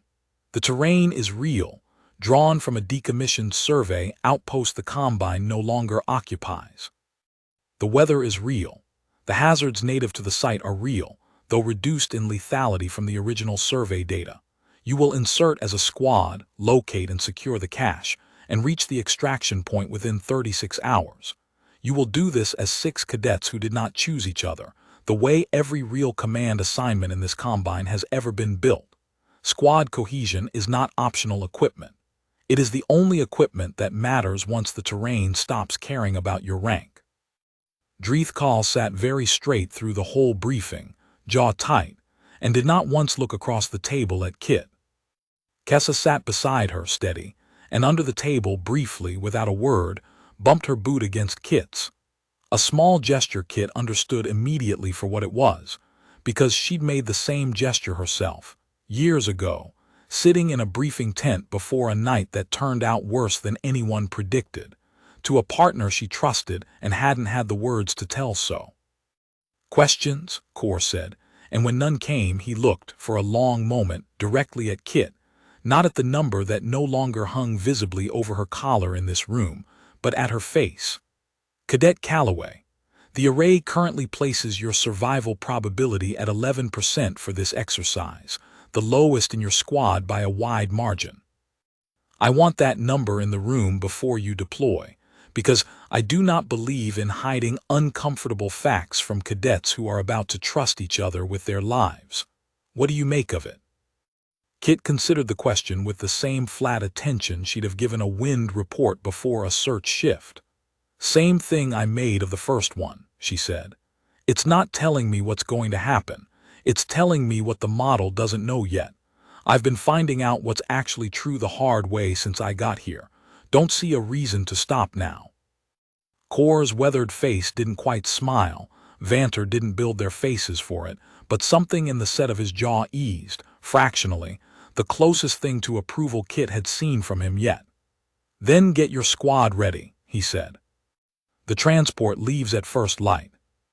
The transport dropped Squad 5 into the decommissioned Outposts Canyon terrain 40 minutes before dawn, engines cycling down to a hard, dusty silence as the ramp lowered onto ground that had never once been leveled or smoothed for a cadet's convenience. The air hit Kit's face thin and cold and real in a way the biome domes, for all their careful weather dialing, never quite managed.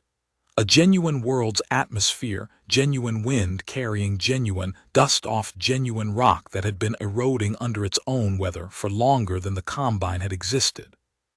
"Cache is buried at the confluence, 40 kilometers nor-northeast, marked point on your slates," Torv said, the Ledgefolk cadet's low, gravel voice carrying easily over the engine whine as the transport lifted away behind them and left the 6 of them alone with the dawn. "Extraction window opens at hour 30 and closes at hour 36. We miss it. We walk the long route to the secondary pad, and the secondary pad's another 8 hours past that on foot." "Then we don't miss it," Dreethcall said, already checking his gear with the brisk efficiency Kit had come to expect from him. He was, whatever else was true about him, a genuinely capable cadet, and nothing about the deep array exercise was going to change that. "Fastest line is straight through the canyon floor. We move at first light and don't stop until the confluence." "Fastest line on a map," Kit said, studying the terrain projection on her own slate, the topography rendered in harsh relief under the rising light. "Canyon floor's a flood channel. Look at the erosion pattern. That's not wind cut, that's water cut, and water cut this deep on a dry world means it fills fast and hard when it fills at all. We don't know this world's weather cycle. I'd rather add 2 hours on the ridge line than bet 36 hours on a channel that might turn into a river without warning." Dreeth's jaw tightened, the old flush starting along his feathered jawline. "The canyon floor is the fastest verified route. Your instinct is not a substitute for the map data." "It's not instinct, it's the map data," Kit said, evenly, no heat in it, and turned her slate to show him. "Look at the erosion striping on the canyon walls, 40, 50 meters up from the floor in places. Something filled that channel to that height before more than once. I've read flood terrain my whole working life. This isn't a guess." It was Kessa, quiet until then, who broke the standoff. "6 of us have to reach the confluence alive," she said. "Not fastest, alive. I've flown reconnaissance sorties over flood terrain on 2 worlds." "She's not wrong about the striping." Dreeth looked between them for a long moment, and Kit watched him do something she hadn't seen him do in 11 weeks, actually weigh a piece of information against his own certainty instead of simply asserting the certainty louder. "Ridge line," he said finally, clipped, like the word cost him something. "We move at first light." The ridge route added distance and difficulty, both loose scree underfoot. A thinner air that had every cadet breathing hard within the first 2 hours. A series of narrow traverses where a wrong step meant a fall onto broken rock 40 meters down. 6's crystalline skin, Kit noticed, seemed to draw some measure of comfort from direct sunlight. The small squad member moving faster and steadier through the exposed stretches than anywhere else on the route, while Torv's broad frame struggled on the narrowest traverses, built for strength rather than balance. They made camp at hour 14 in a wind-sheltered hollow below the ridge's spine, and it was there, over a shared ration and a small contained fire, that Dreethcall finally said something to Kit that wasn't clipped or hostile, the first unguarded sentence he'd offered her since the equipment line 11 weeks earlier. "My grandmother flew border patrol for 40 years, he said, staring into the fire rather than at her. "She used to say the same thing you said this morning, that a map only shows you what the mapmaker thought was worth marking. I dismissed it as an old pilot's superstition. I am beginning to wonder if I dismissed it because it was inconvenient rather than because it was wrong." Most bad calls feel inconvenient right up until they don't, Kit said. I've made plenty. You learn to trust the discomfort eventually if you're paying attention. You have not once in 11 weeks told me I was wrong to challenge you, Dreeth said, even when I deserved it. Why? Kit considered the fire for a moment before answering. Because being right and making someone feel small aren't the same job, she said. I've got no interest in the second one. Never did. Where I'm from, the people who win arguments by making everyone else feel stupid don't last long on a real team. Nobody backs them up when it matters. Dreeth didn't answer that, not directly, but he was quieter than usual for the rest of the watch rotation. And when Kit took first shift, she noticed he didn't sleep either, sitting a short distance off, wings, vestigial as they were, mantled slightly against the cold, thinking about something he didn't have words for yet. The watch rotation nearly cost them more than sleep. Deep into the third hour, with Torv snoring low against a windbreak of stacked packs and Six curled tight against the cold, in a posture that made the small crystalline cadet look almost stone-still, Kit caught movement along the scree slope below their hollow. Low, fast, a pale shape moving in short bursts between cover. The specific hunting rhythm of something that had already decided the camp was worth the risk of approaching. She didn't shout. Shouting woke a threat up as fast as it woke a squad, and the 6 years of night shifts patrolling flooded neighborhoods for looters and stranded families alike had taught her a quieter alarm worked better on anything, human or otherwise, that hadn't committed yet to a charge.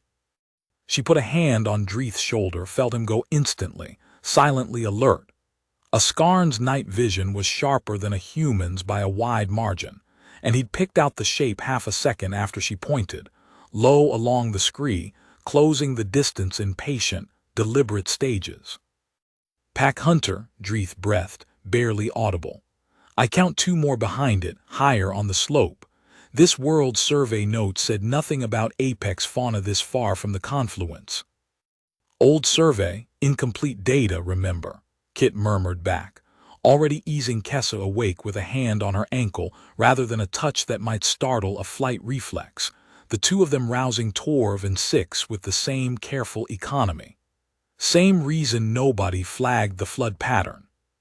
Whoever surveyed this place didn't stick around long enough to catalog what actually lived here. The pack, 3 of them, low-slung and rangy, hide the color of the surrounding scree, jaws built long and narrow for snatching rather than crushing, closed to within 20 meters before the lead animal's posture shifted from patient stalk to committed rush. And Kit understood in the half-second before it happened that this was not going to be a standoff like the Hollow. There was no observation rail here, no yellow line, no 40 years of careful containment training on either side. This was hungry and this was real, and this was going to end with either the pack fed or the pack driven off, with nothing in between. Fire, she said, already moving toward the low coals of their banked campfire. Torv, get the pack stacked as a barrier now. 6, high ground behind us. Kessa, Dreeth, you're faster than me, you take the flanks, don't let them split us. The lead animal broke first. A fast, low charge aimed at the weakest-looking point in their scrambled formation, and Kit met it the only way 6 years of storm response training had ever taught her to meet something committed and dangerous, with no weapon better than what was in her hands. She grabbed a burning branch from the fire's edge and put it between herself and the charging animal, close enough that its own instinct did the rest of the work, the pale creature veering hard away from the flame with a snarl that cut off into something closer to a yelp. The second and third came from the flanks exactly as Kit had feared, and it was Dreeth who met the faster of the two head-on, wings snapping wide in a sudden, startling display that any predator on any world would have read, on some instinctive level, as a creature suddenly larger and more dangerous than it had looked a second earlier. A bluff, pure and simple, but one that bought him the half-second he needed to drive the animal back with a hard kick to its foreleg. Kessa took the third with a burning brand of her own, snatched from the same fire, sweeping it in a wide, controlled arc that kept the animal's jaws well clear of anything it could close on. It lasted less than 2 minutes, the whole ugly, adrenaline-bright scramble of it, and ended the way most animal confrontations Kit had ever been part of ended, not with a kill, not with a clean victory, but with the threat deciding all at once that the cost of continuing had gotten too high, the three pale shapes melting back into the scree and the dark as fast as they'd appeared, leaving 6 cadets breathing hard around a scattered, half-stamped-out fire. "Nobody hurt," Kit called low, still scanning the slope for any sign the pack meant to circle back. "Nothing but my dignity," Torv rumbled, hauling the last displaced pack back into position. "That is the second time in 2 days I have watched you use fire like it was a tool built specifically for scaring things that want to eat us." "It mostly is," Kit said, feeding the coals back up with careful hands, the adrenaline already draining out of her in the flat, familiar way it always did once the immediate danger passed. "Every predator on my planet learned the same lesson a long time before we did. Fire means something dangerous happened here recently, and dangerous is worth avoiding if there's an easier meal somewhere else. Doesn't always work." "Work tonight." Dreeth settled back near the rebuilt fire, wings still faintly raised with the last of his own adrenaline, and looked at Kit with an expression she was beginning to recognize as his default response to watching her solve a problem with tools he hadn't been trained to reach for. "That display," he said. "The wings. I did that without deciding to. My instructors would call it an undisciplined response." "Your instructors weren't here," Kit said. "You made yourself look bigger and it worked. That's not undisciplined. That's exactly what your body's supposed to do when something's trying to eat you and you don't have a rulebook handy. Trust it more. The rulebook's not always going to be standing next to you when it matters." They kept a tighter watch rotation through what remained of the night, no further sign of the pack, and it was somewhere in that long, quiet stretch before dawn, huddled close to a fire that had, twice now, saved more than one cadet's life on this world, that Kit noticed something small and lasting had shifted in how the squad sat around it. No longer 6 cadets who hadn't chosen each other, but something closer, forged the plain, unglamorous way anything worth trusting usually was, in the dark, with a threat that hadn't cared at all what any of their scores said.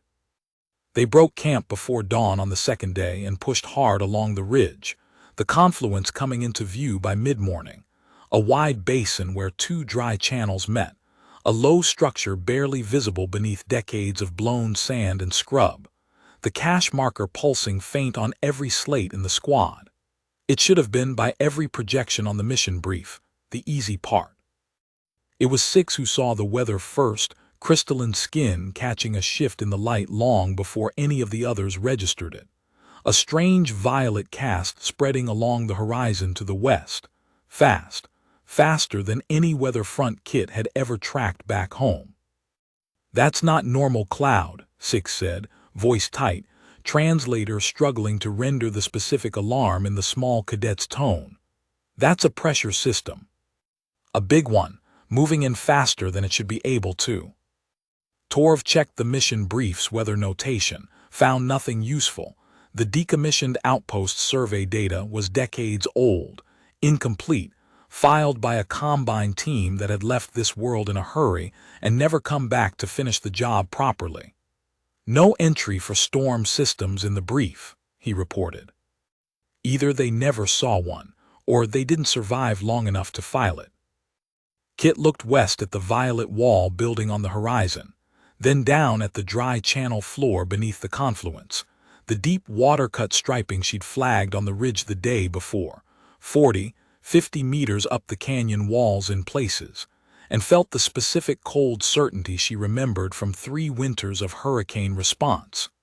The moment, a weather report stopped being an abstraction and became a countdown. "We need that cache, and we need to be above the flood line before that front hits," she said. "How fast can this squad move with a full load?" "Not fast enough if that system moves the way it looks like it's moving," Dreeth said, and for the first time since Kit had met him, his voice carried no arrogance at all, only the flat, focused urgency of an officer candidate finally facing a problem his lineage's training hadn't prepared him for.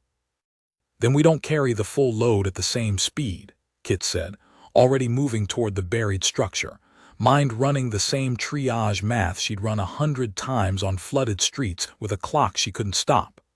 We split it. Fast team goes light and gets the beacon confirmation up the ridge now. Heavy team follows with the bulk load at whatever speed the terrain allows. Everybody's above the flood line before that front lands, cash or no cash. The cash doesn't matter if we're not alive to hand it in. Dean Corr's voice, the exercise's only concession to genuine oversight, crackled once through the squad's shared comm channel from the monitoring station kilometers away, flat and unhurried. Squad 5. Weather deviation confirmed outside original parameters. This exercise carries elevated risk beyond the sanctioned baseline. Command authorizes immediate extraction request if the squad judges continued pursuit of objective unsafe. Dreeth Kahl looked at Kit for a long moment, the storm building behind her on the horizon, 6 cadets in 36 hours, and a canyon that had clearly, at some point in its long, unwatched history, drowned everything standing in it. Your call, he said. You called the terrain right yesterday, call it again. Kit didn't hesitate, because hesitation had never once been the thing that saved anyone on a bad night, only the thing that cost them the minutes they didn't have. We finish the objective, she said. But we finish it fast, and we finish it moving uphill the whole time. Nobody argues with the clock. Move. They reached the buried structure within the hour, and Kit's split-team plan went into motion the way good plans rarely did on the first try.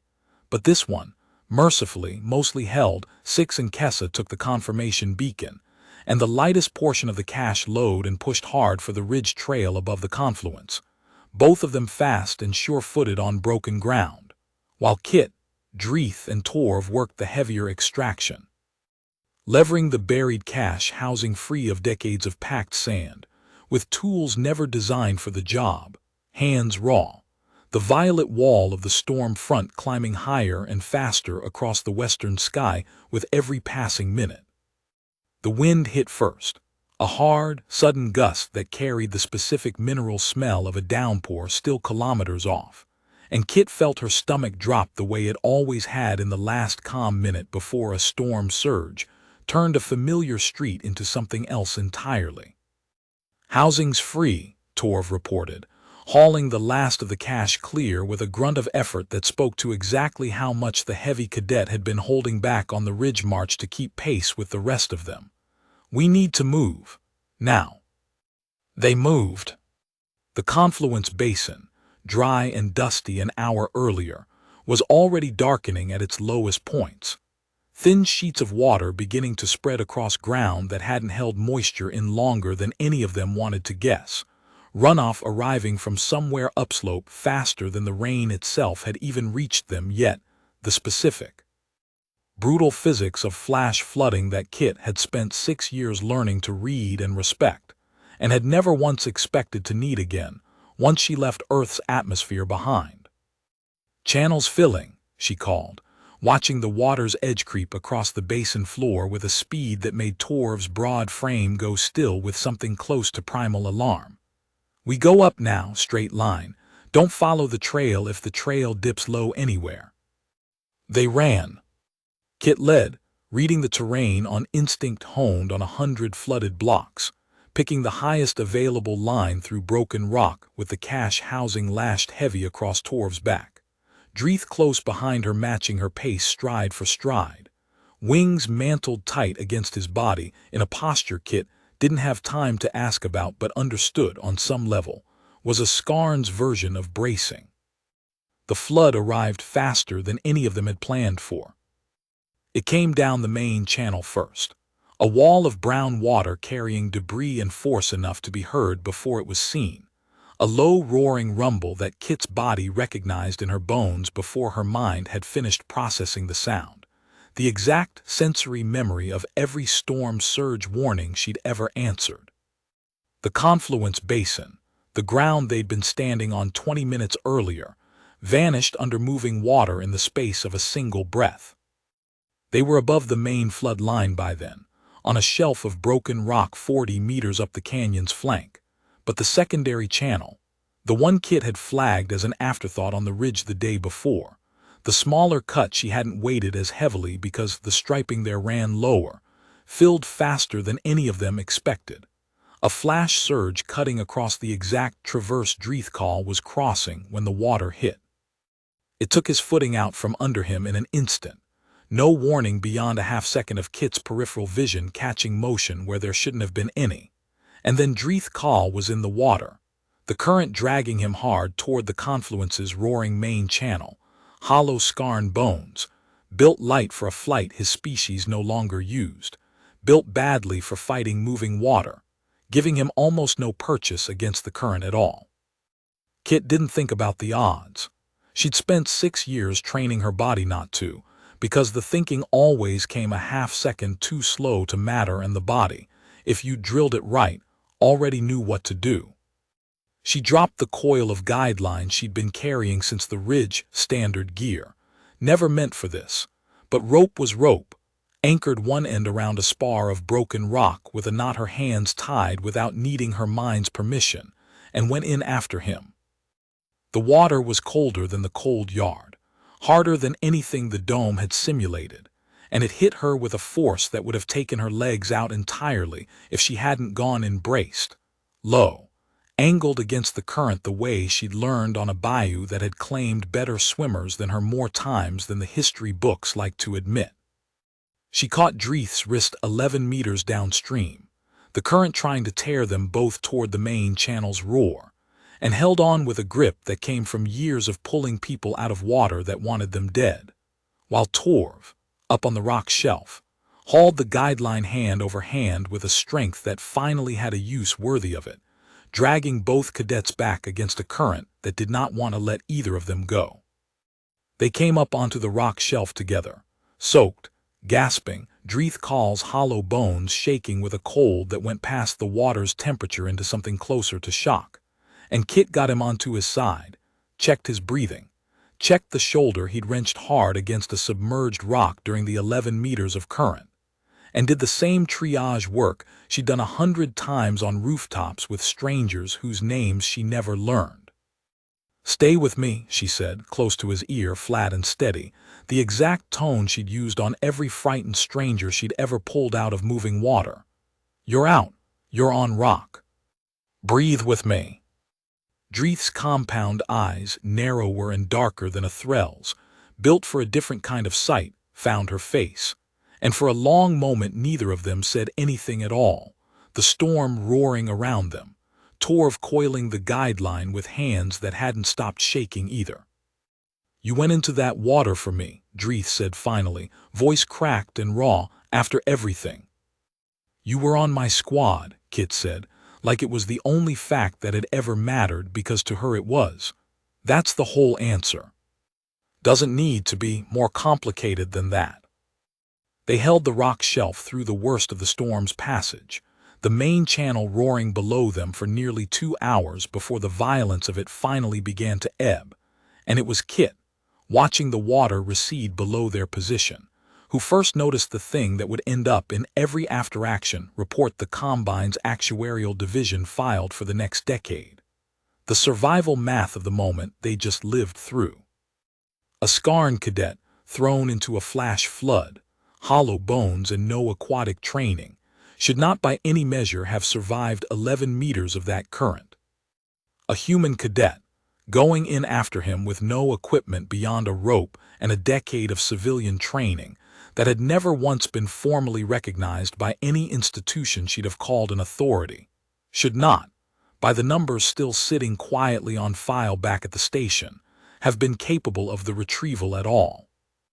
The array, running its background calculations even out here at the edge of its sensor range through the squad's biometric feeds, had flagged the entire 11-second rescue window and simply stopped updating Kit's probability figure altogether.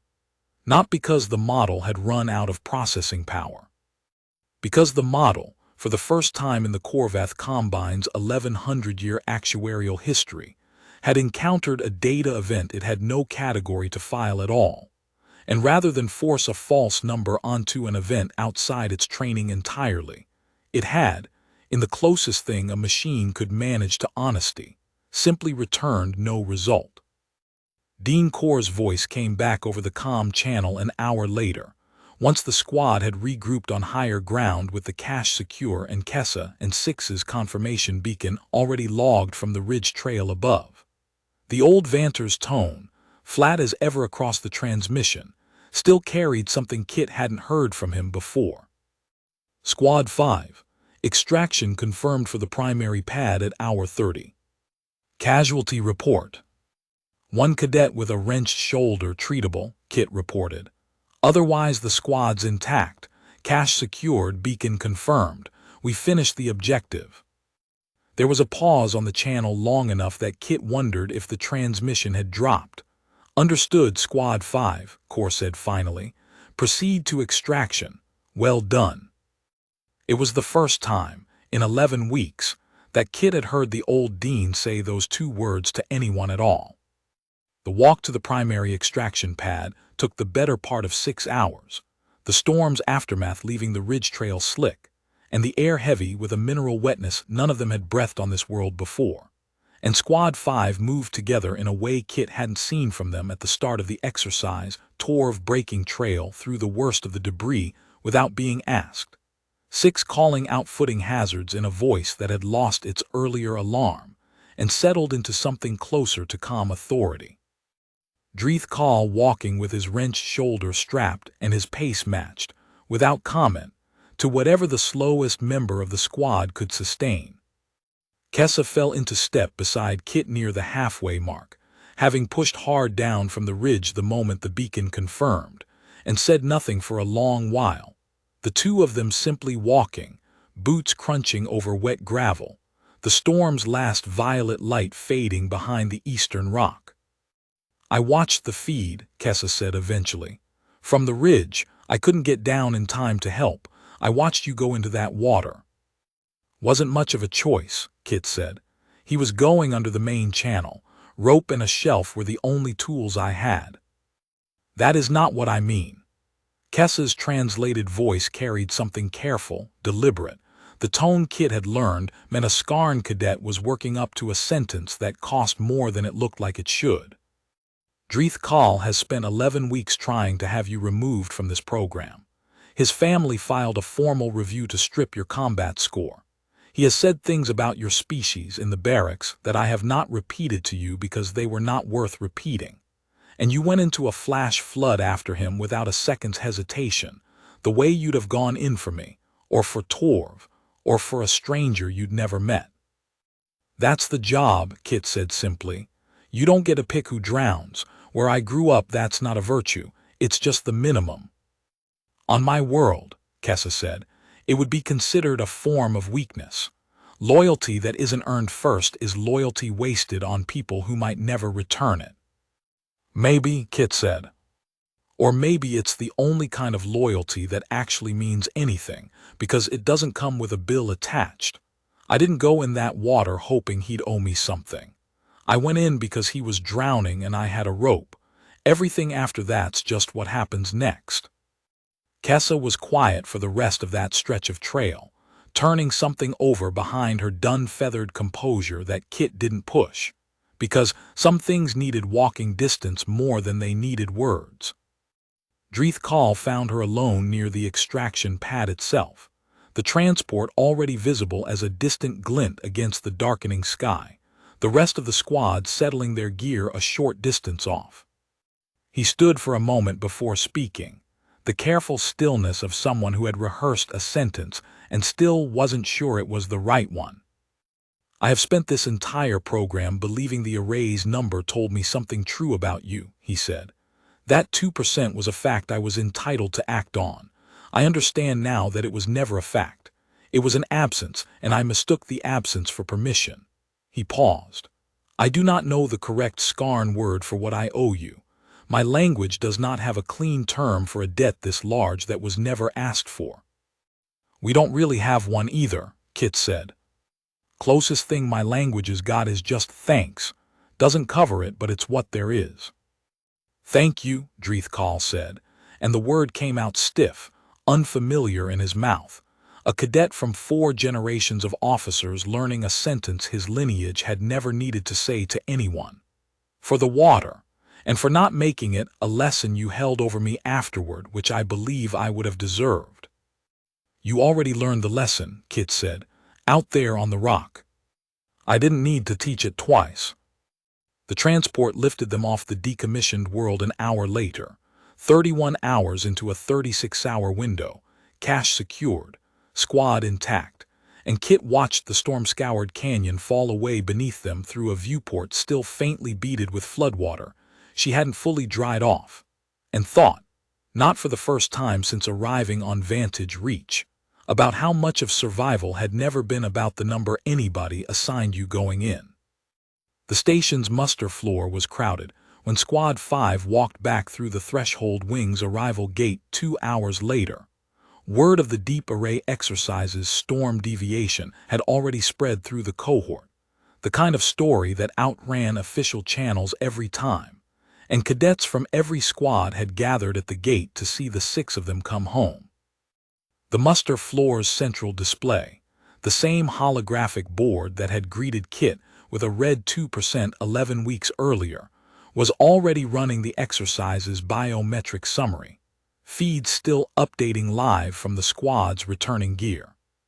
Kit watched her own percentage figure flicker on the display as the array processed the storm data, the flood rescue, the completed cognitive assessment weeks earlier, the Hollow's unprecedented calm response, 11 weeks of results that had never fit the model it had been handed at the start.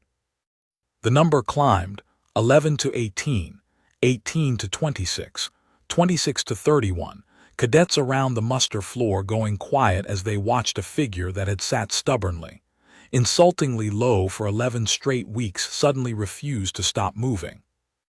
And then at 34%, the display did something none of them had ever seen it do.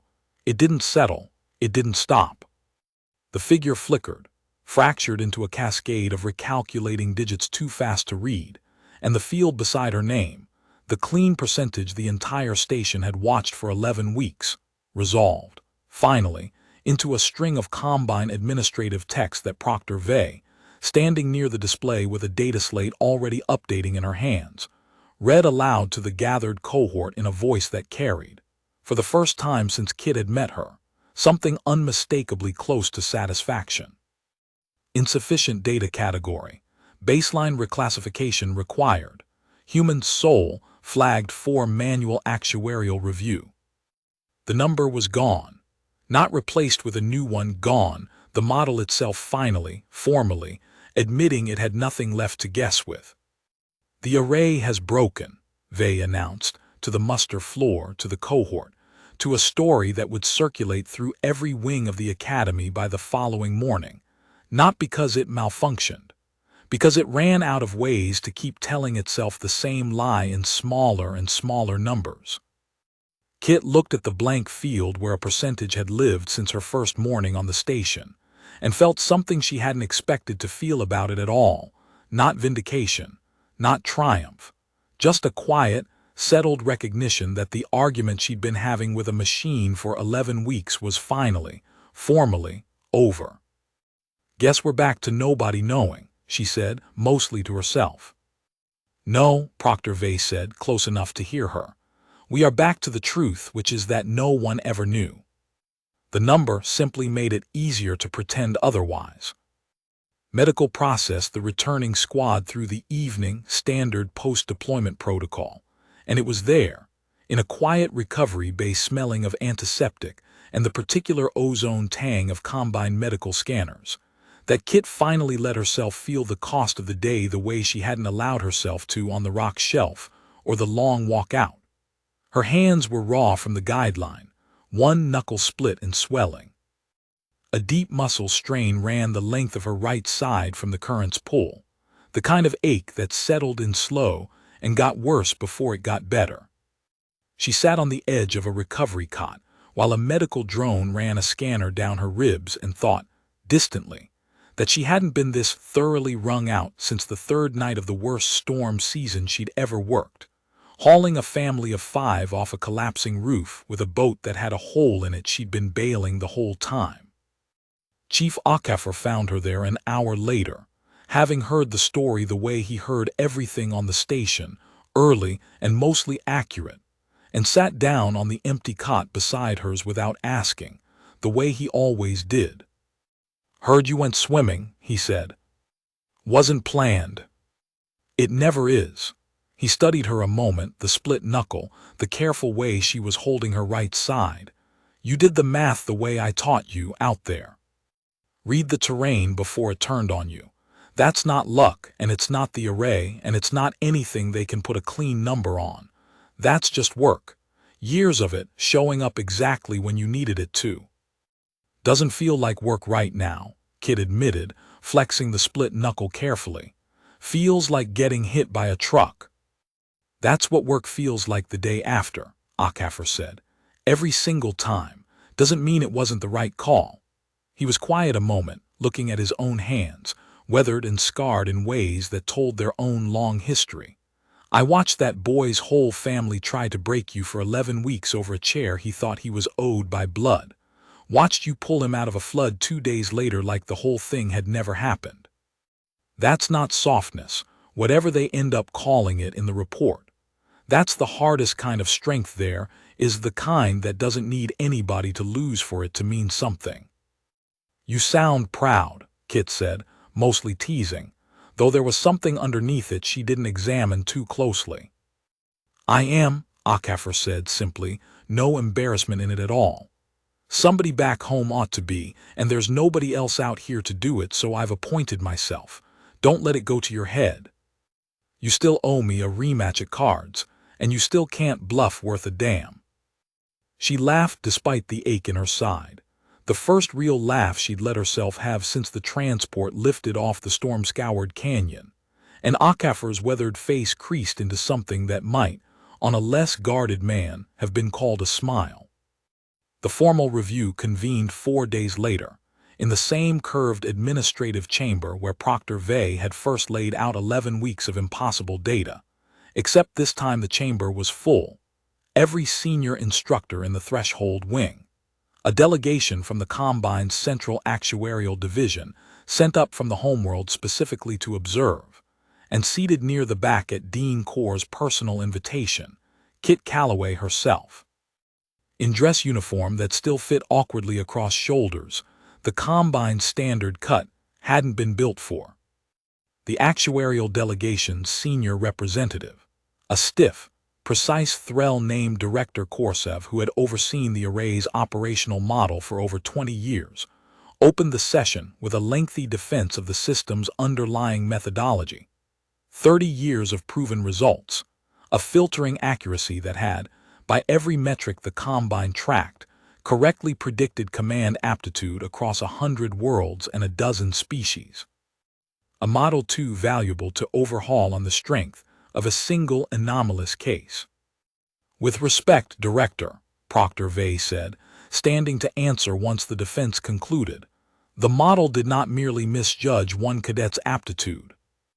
It manufactured a false certainty and presented it as fact, using the historical footprint of an extinct species as a stand-in for data it did not possess. It did this not through error, but through design. The array was built to always return a number, never to return an honest absence.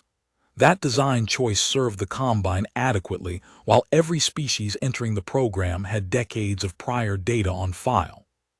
It failed, catastrophically and specifically, the first time it was asked to evaluate something it had never been given the tools to actually measure. One case, Korsev repeated, is not sufficient statistical grounds to redesign an actuarial architecture that has served the Combine for 11 centuries. Dean Corr, who had sat silent through the exchange with the weathered patience of a man who had outlasted 100 such arguments, finally spoke, and the chamber went still the way it always did when the old Vanter chose to use his voice. "Director, I have commanded border fleets for 60 years. In that time, I have learned precisely one lesson worth passing to the officers who came after me. A system that is confident in its ignorance is more dangerous than a system that admits it. Your array did not merely underestimate Cadet Calloway.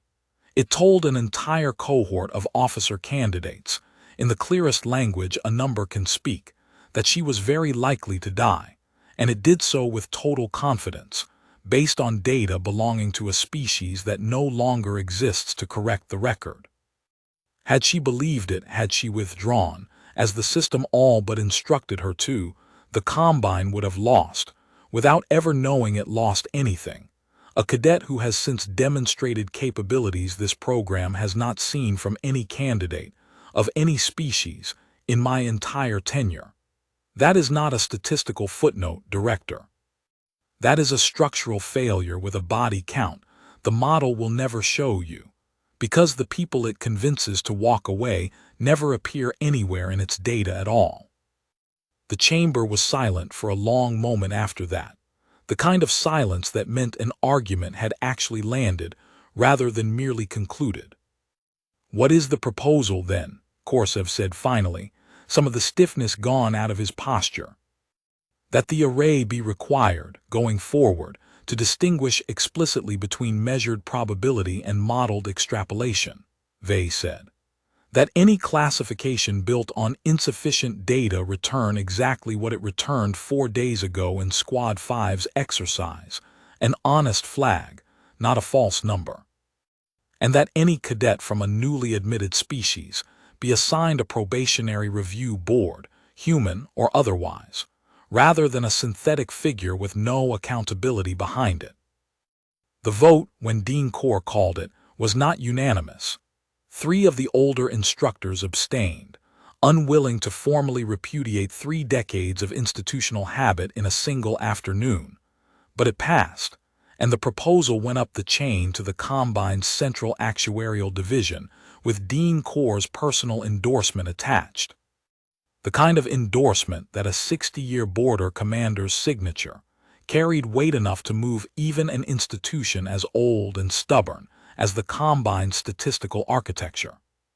Kit sat through all of it without being asked to speak again, and when the session finally closed and the chamber began to empty, Director Korsav approached her directly, an unexpected courtesy from a Combine official of his rank. "I have reviewed your full trial record twice now," Korsav said, 4 unreadable eyes fixed on her with an intensity Kit hadn't felt from a thrall since her first morning with Proctor Vey. "I confess, I do not fully understand what I am looking at. Your species has had spaceflight for a fraction of the time any other Combine member required to develop it. And yet you arrived here already carrying, forgive the imprecision, I do not have a cleaner word for it, competence the model had no way to anticipate." "We didn't have the Combine to fall back on," Kit said. "No fleet to bail us out, no array to run the numbers for us. Just a planet that kept trying to kill us in a few dozen different ways and about 200,000 years to get stubborn about not dying. That's not a data point you can extrapolate from a spreadsheet, Director. You kind of have to live it." Korsav was quiet for a moment, processing that the way Kit had come to recognize the species processed anything that didn't fit a clean actuarial category. Slowly, thoroughly, without the reflexive dismissal a human bureaucrat might have reached for instead. "I will be recommending," he said finally, "that the Central Division open a formal historical study of Sol-derived human civilization, prioritized above our standard intake schedule. It appears we have 1,100 years of actuarial confidence built on incomplete arithmetic, and I would prefer to correct that before it costs the Combine something it cannot recalculate afterward." "Good," Kit said. "Somebody should probably get started on that. There's a lot of us." The weeks that followed the review board settled into something Kit hadn't expected to find at the threshold wing at all, a kind of ordinary. The muster floor's display no longer carried a live percentage beside her name. None of the cohorts did any more. The array's public feed suspended pending the Central Division's redesign, and without the number hanging over every morning assembly, Kit found the station easier to move through, the stairs thinning out into something closer to the ordinary curiosity any new cadet drew rather than the specific, weighted attention of a 2% anomaly. Not everyone adjusted so easily. Dreeth Call's family, informed by their advocate of the review board's findings and the formal repudiation of the sparring bout's earlier challenge, did not take the news quietly.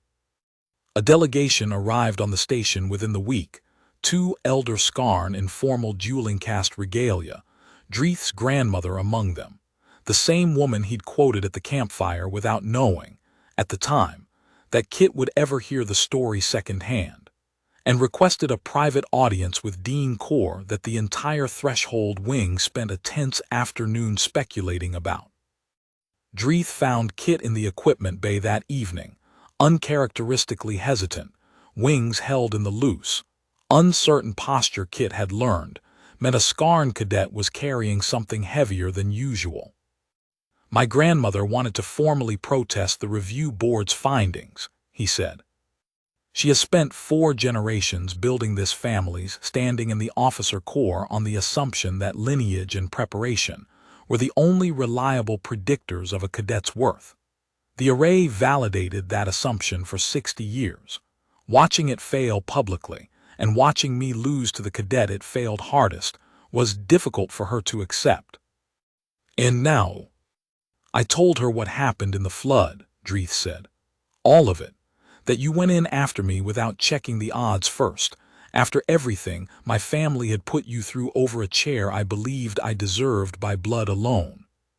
She asked me a question I did not have a good answer for, whether 4 generations of officers in our lineage had ever produced a cadet who would have done the same for a stranger who'd wronged them as badly as I wronged you."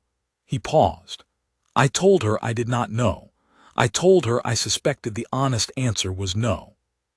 "What'd she say to that?" "She was quiet for a long time," Dreeth said. "Then she withdrew the protest.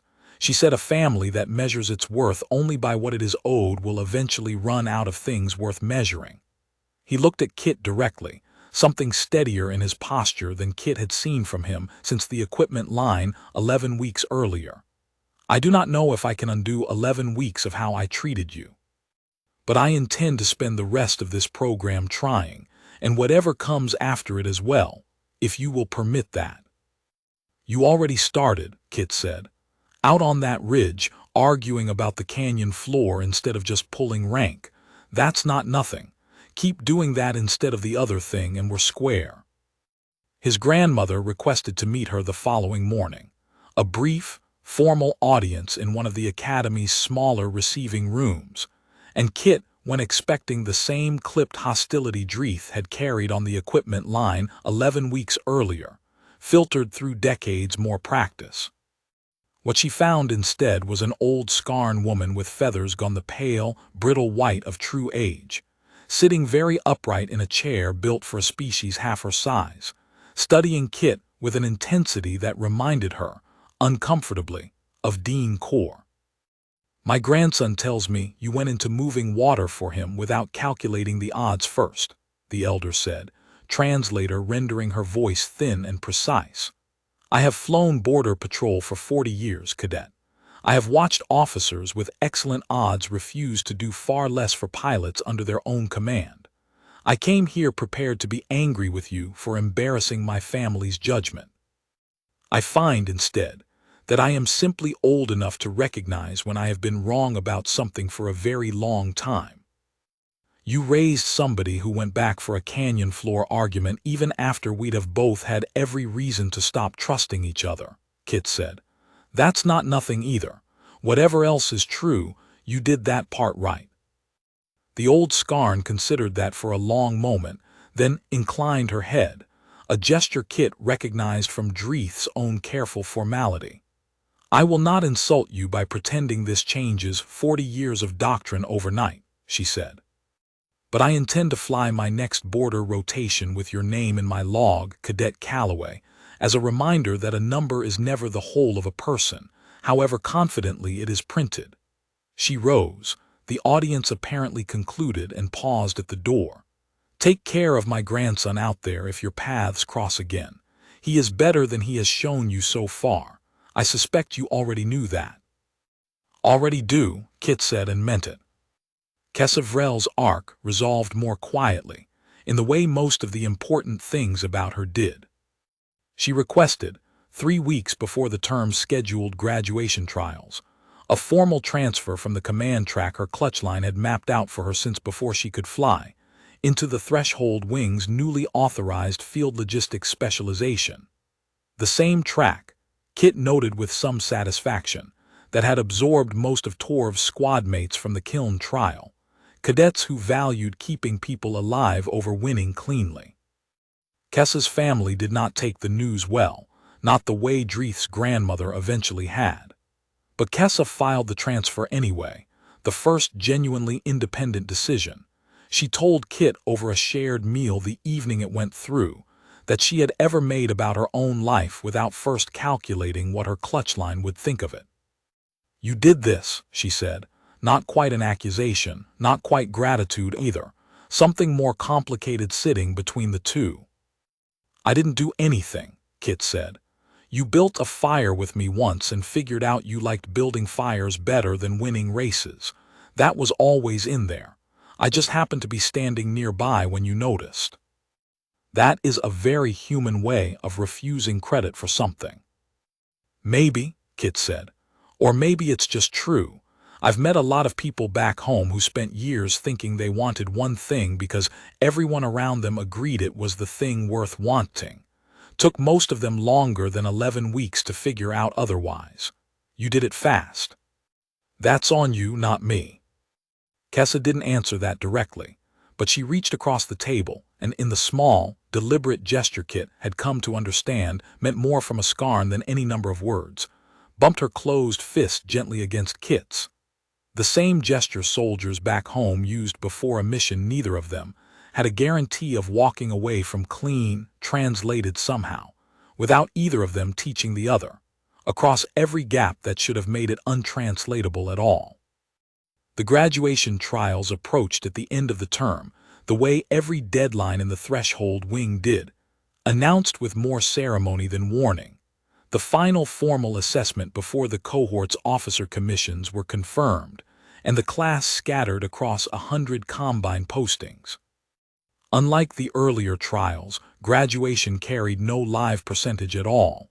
The array's public feed still suspended pending redesign, which meant that, for the first time since Kit's arrival on the station, every cadet in the cohort walked into an assessment without a number telling them, in advance, what to expect of themselves.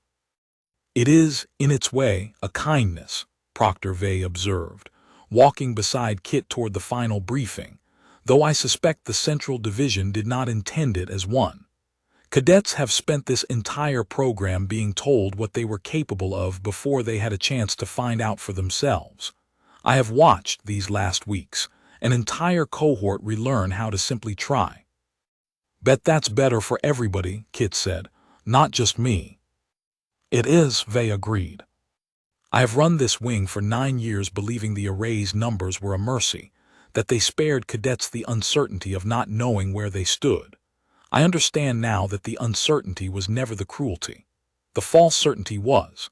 A cadet who does not know their odds can still decide, every single morning, to try anyway.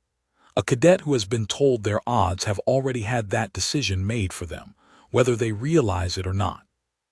"You sound like you've been thinking about that a while." "I have thought of little else since the morning you asked what happens to the other 98%, Vey admitted.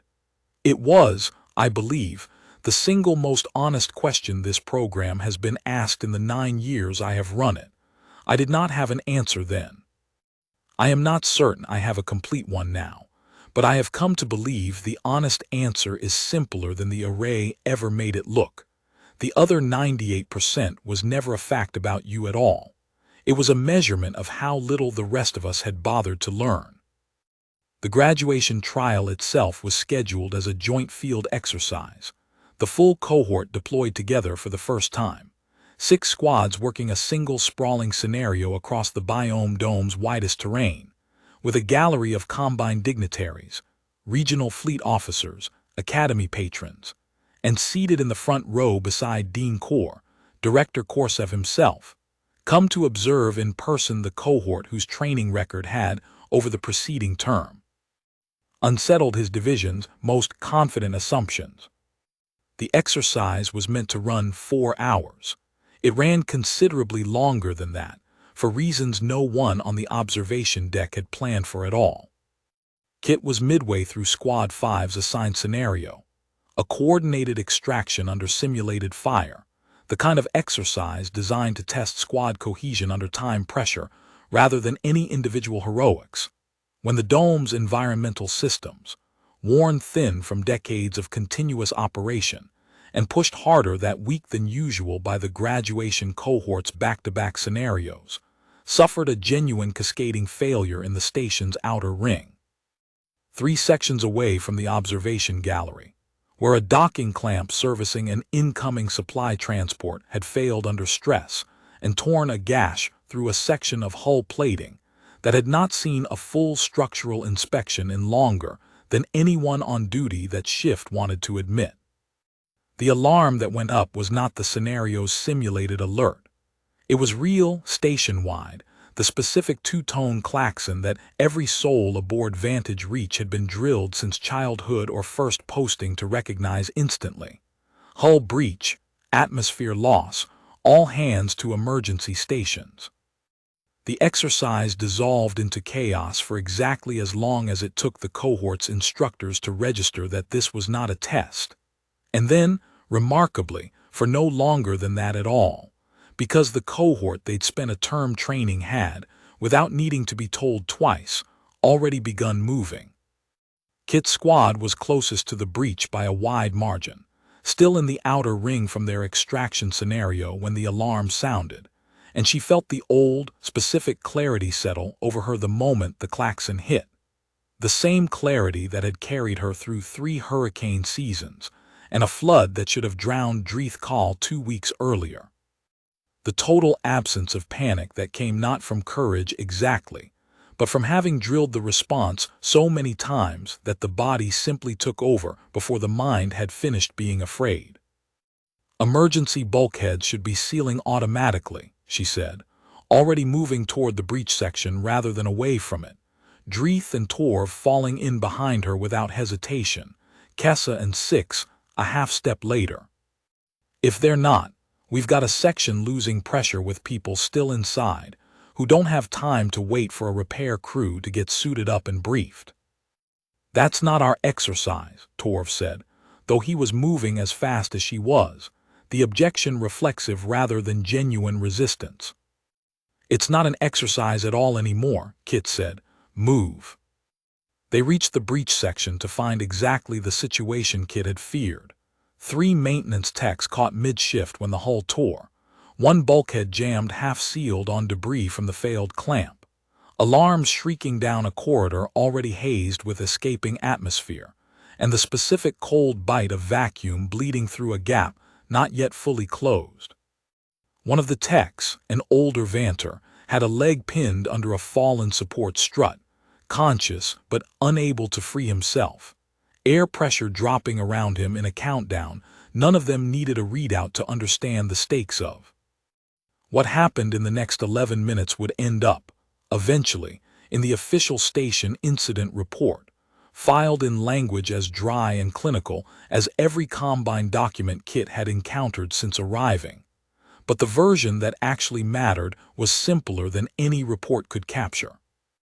Dreith Call, wings tucked tight, used his lighter Skarn frame to wedge through a gap in the jammed bulkhead too narrow for Torv's broader build, reaching the trapped tech first and beginning the slow, careful work of clearing debris from the strut.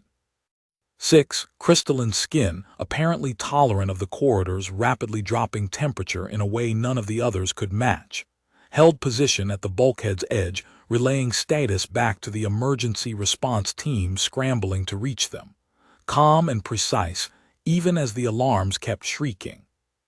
Kessa, flying reconnaissance instincts translating instantly into the kind of fast, wide-scan situational awareness the moment demanded, spotted a second, smaller breach opening 30 meters down the same corridor before any automated sensor flagged it, buying the response team crucial minutes of warning.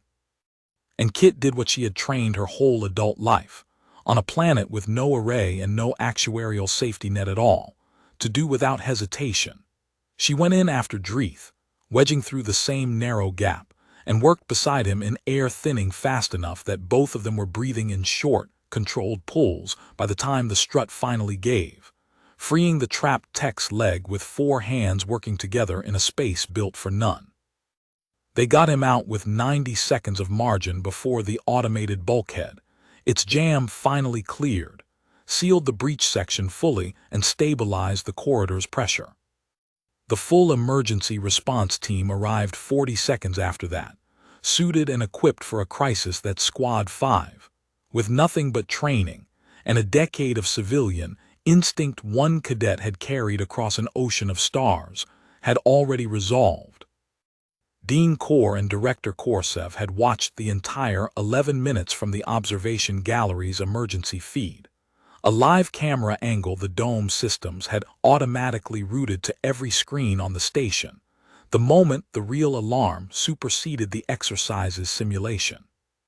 The gallery was silent when Squad 5 finally emerged from the breach section, soot-streaked, breathing hard, the freed tech supported between Dreeth and Torv, and it stayed silent for a long moment after that, the specific, weighted silence of an entire room recalibrating, in real time, everything it thought it understood about what the last 11 weeks had actually been building.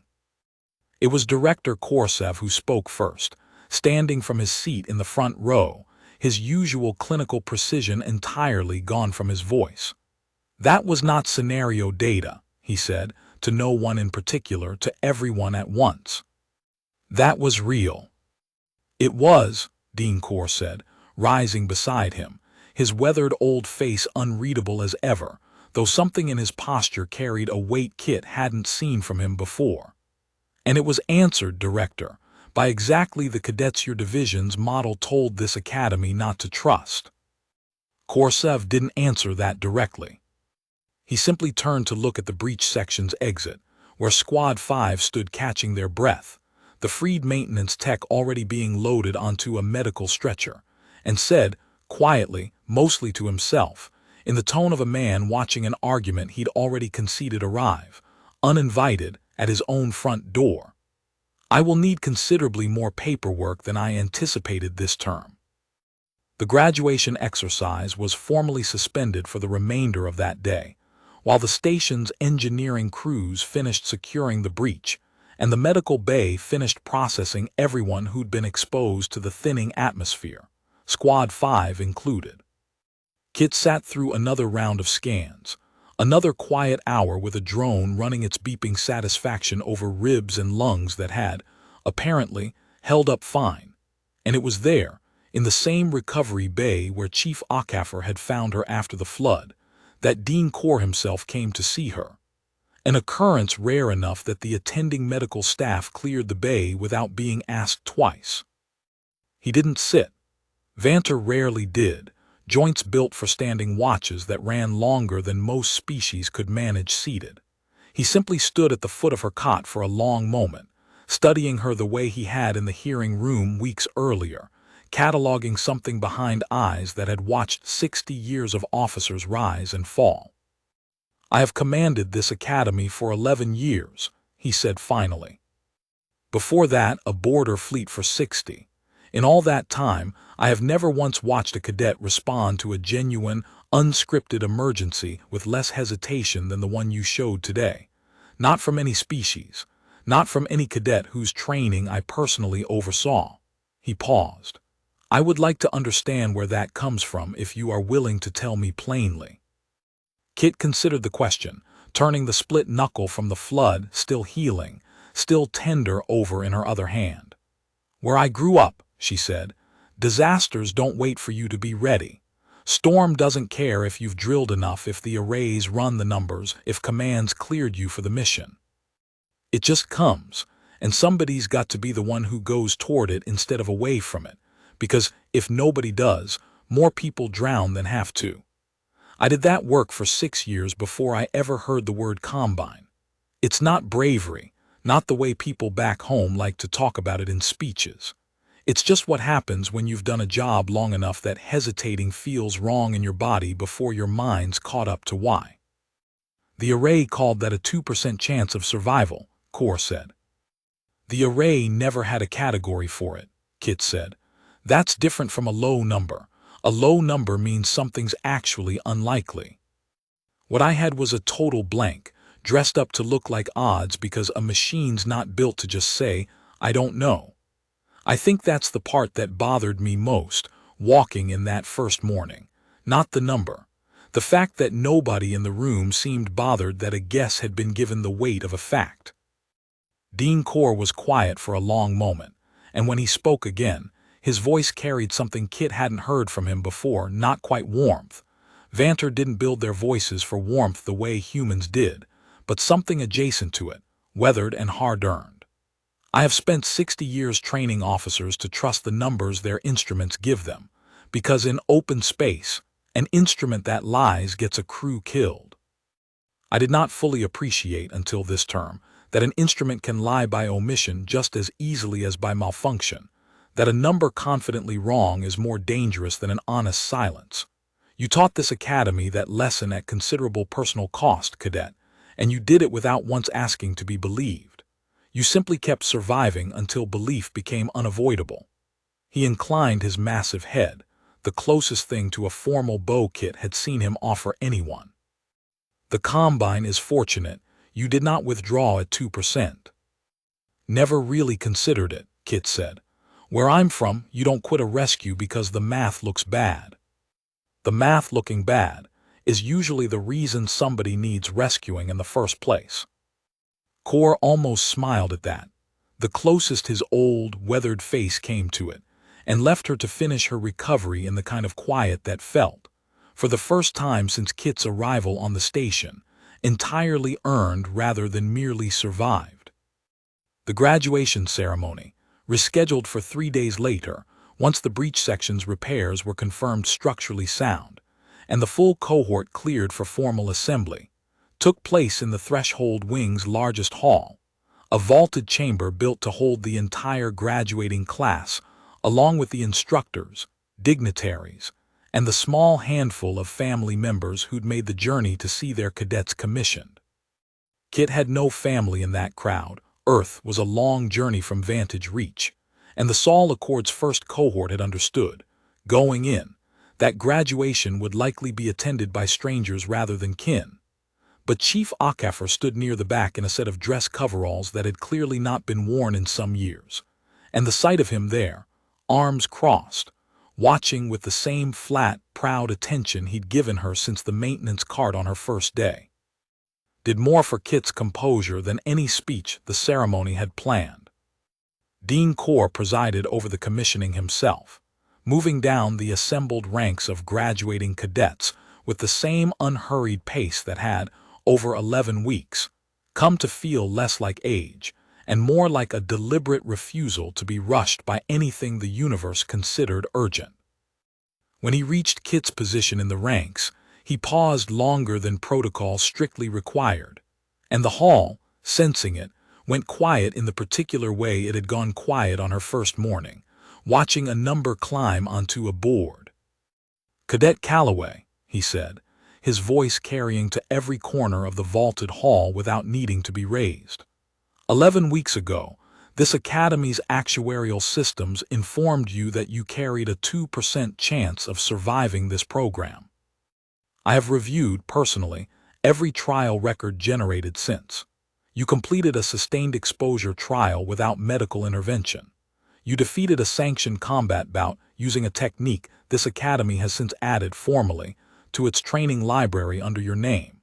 You sustained 6 cadets of 4 species through a resource trial built for solitary survival. You achieved the only voluntary response this academy's apex specimen has shown in 40 years. You completed a cognitive assessment no cadet in this institution's recorded history has ever finished. You entered a flash flood with nothing but a length of rope to retrieve a cadet who had, by his own admission, spent the preceding weeks working actively against you.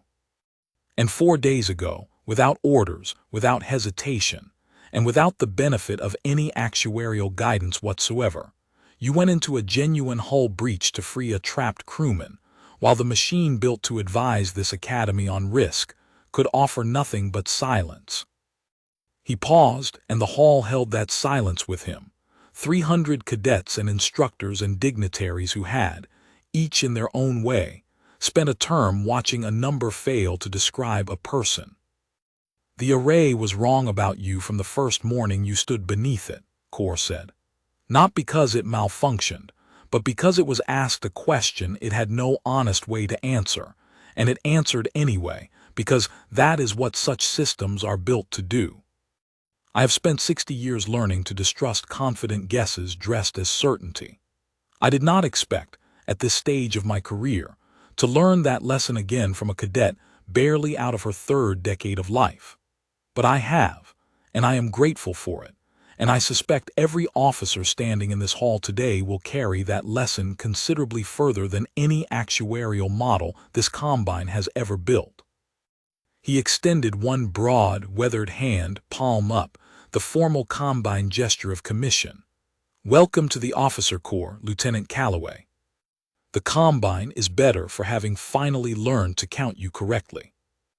Kit took the offered hand, the hall breaking into the specific, layered sound of 100 different species applauding in 100 different registers, clicking mandibles, drumming ledgefolk knuckles against armor plating, the soft chiming hum sixes crystalline kind produced instead of clapping, and somewhere in the crowd, she caught Chief Ockafer's eye, and the old man nodded once, slow, the kind of nod that didn't need any words attached to it at all. The ceremony broke into the loose, wandering reception that followed every threshold wing commissioning, cadets and instructors and dignitaries mingling across the vaulted hall's wide floor, and Kit found herself, an hour into it, standing near a viewport that looked out over the slow curve of the World Vantage Reach orbited, newly commissioned insignia still unfamiliar and stiff against her collar. Proctor Vey found her there first, mandibles clicking in the particular rhythm Kit had come to recognize as something close to contentment. I have been asked to remain at the threshold wing for the coming term, Vey said. The Central Division wishes me to help design the manual review protocol for newly admitted species. I have accepted. Good, Kit said. You'll be better at it than a machine ever was. I'm not certain that is true, Vey said, but I intend to try harder at being wrong less often, which I suspect is the most any reviewer, human or otherwise, can honestly promise. The proctor paused, 4 compound eyes settling on Kit with an expression that, after 11 weeks, Kit had finally learned to read as something like fondness. I wanted to tell you, before you receive your posting orders, that I have submitted a formal note to your permanent record. It reads, in full, Cadet demonstrated that this institution's confidence in its own instruments was less reliable than the character of a single recruit. It nearly lost through administrative negligence. Recommend the Combine study what an entire civilization might look like, once we finally learn how to measure it honestly. That's a hell of a thing to put in a file, Kit said, throat tighter than she expected. It is the truest thing I have written in 9 years running this wing, Vey said. I felt it deserved better company than a percentage sign. Kessavrel and Dreeth Call found her together a short while later, an unlikely pairing that had, over the term's final weeks, stopped being unlikely at all, Kessa, in the plain field logistics insignia of her new specialization. Dreeth still adjusting to the weight of a command track commission his family had, in the end, chosen to celebrate rather than contest. Field logistics posting came through, Kessa said, something almost giddy under her usual composure. Frontier relief coordination, building things that keep people alive instead of scoring how efficiently I could have let them die. My grandmother still does not fully understand the appeal. I have decided that is acceptable. You'll be good at it, Kit said. You already were back in that dome before you had a title for it. Dreeth Kahl extended a hand, the human gesture he'd clearly practiced and still executed with the faint stiffness of someone speaking a second language they respected more than they'd mastered. My first posting is aboard a border patrol vessel, he said. The same class my grandmother served on. I intend to fly it the way she actually taught me, rather than the way I convinced myself was the only correct interpretation of her lessons. I wanted you to know that before we're posted to opposite ends of Combine space, and I lose the chance to say it properly. You already said the part that mattered out on that rock shelf, Kit said, shaking his hand. Everything since then's just been you proving you meant it. Keep doing that. That's the whole job. They didn't linger long after that. Postings came with departure schedules that didn't wait for sentiment, the particular cruelty and mercy of any military institution anywhere. And Kit watched the two of them disappear back into the crowd, an unlikely friendship forged in flood water and firelight that she suspected, though she couldn't have said exactly why, would outlast both their careers. Her own posting orders came through 2 days later, delivered by a young Threll administrative aide who seemed faintly awed to be handing them to her at all. A seat aboard a joint Combine relief vessel assigned to disaster response across the outer treaty worlds, the kind of posting that didn't exist as a formal category. Until a review board had spent a term learning that a human's particular skill set was worth building an entire assignment around rather than simply filing beside a species classification nobody yet understood. Chief Akaffer helped her load the single duffel she'd arrived with, still not much heavier than it had been 11 weeks earlier, onto the same maintenance cart he'd used to meet her ship at the spine on her very first day. Relief work, he said, hauling the duffel with the same easy strength he'd shown that first morning. Suits you better than a desk ever would have. You'll be good at it, better than good. You could come, Kit said, and meant it, though she'd known before she said it what the answer would be. They'd take you. God knows a relief vessel needs somebody who actually knows how machines work instead of just trusting the numbers they spit out. Akaffer shook his head, slow, a man who'd already made his peace with where his life had settled. My work's here, he said. Somebody's got to meet the next first at the spine and tell them to ignore the number games. Might as well be the man who's already done it once. He set the duffel down at the docking bay's threshold, looked at her for a long moment, the particular look of someone who'd watched a great many people leave over a long career and had learned slowly, painfully, how to do it without making it harder than it needed to be. You did something out here nobody else could have, Lieutenant. Not because you're special in some way the array should have caught. Because you showed up already knowing how to do the ordinary, hard, unglamorous work of not leaving people behind, and you never once let this place talk you out of it. That's rarer than they'll ever admit in a hearing room. Go be that, out there. The galaxy could use more of it. There's already a second seat opening, Akaffer added, almost as an afterthought, though Kit could tell by the careful way he said it that it wasn't one at all. Central Division approved 2 more Sol Accord cadets for next term, once word of the review board's findings finished making its way through the right offices. A father of 4 from somewhere near your old coastline, and a young man who spent a decade running search teams through mountain terrain back home. Neither one of them is going to walk into that muster hall and see a red 2% waiting for them. They'll get an honest flag instead, and a review board that actually looks at a person before it decides what to write down.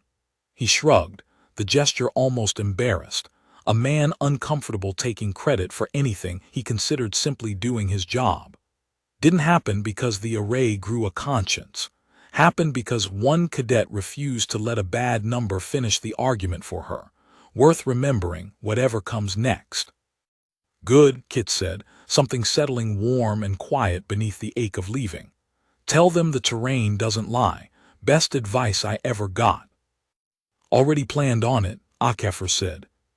She hugged him, which he accepted with the mild, gruff tolerance of a man who didn't often get hugged and had decided, this once, not to complain about it, and boarded the transport that would carry her to her first real posting with the same flat comm she'd carried onto Vantage Reach 11 weeks earlier, the comm the array had never once managed to measure correctly.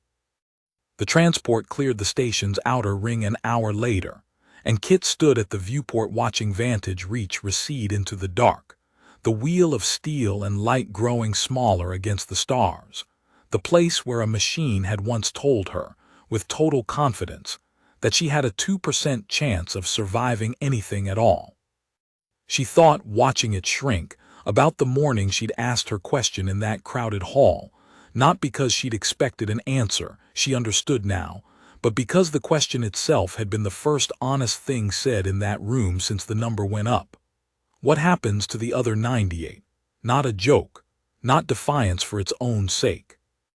Just the plain, practical instinct of someone who'd spent a working life learning that the worst thing you could do, standing in front of bad math, was let it finish the sentence for you before you'd had a chance to find out what was actually true. The array had never had an answer for that question, not a real one, not in 11 weeks of trying. But Kit had one now, earned the slow way, the only way that had ever actually counted for anything, through fire built from bootlaces, through a growl that had softened into something like curiosity, through an exam hall emptied at midnight, through 11 meters of flood current and a rope that held, through a hull breach and a stranger's leg freed with 4 hands working in a space built for none. The other 98%, it turned out, had never been a mystery at all. It was just every ordinary, unmeasured thing a person did to keep showing up, long after the smart money had stopped betting on them. The part no machine had ever thought to ask about, because it had never once occurred to the machine that the answer might simply be everything else. Everything the number never bothered to count.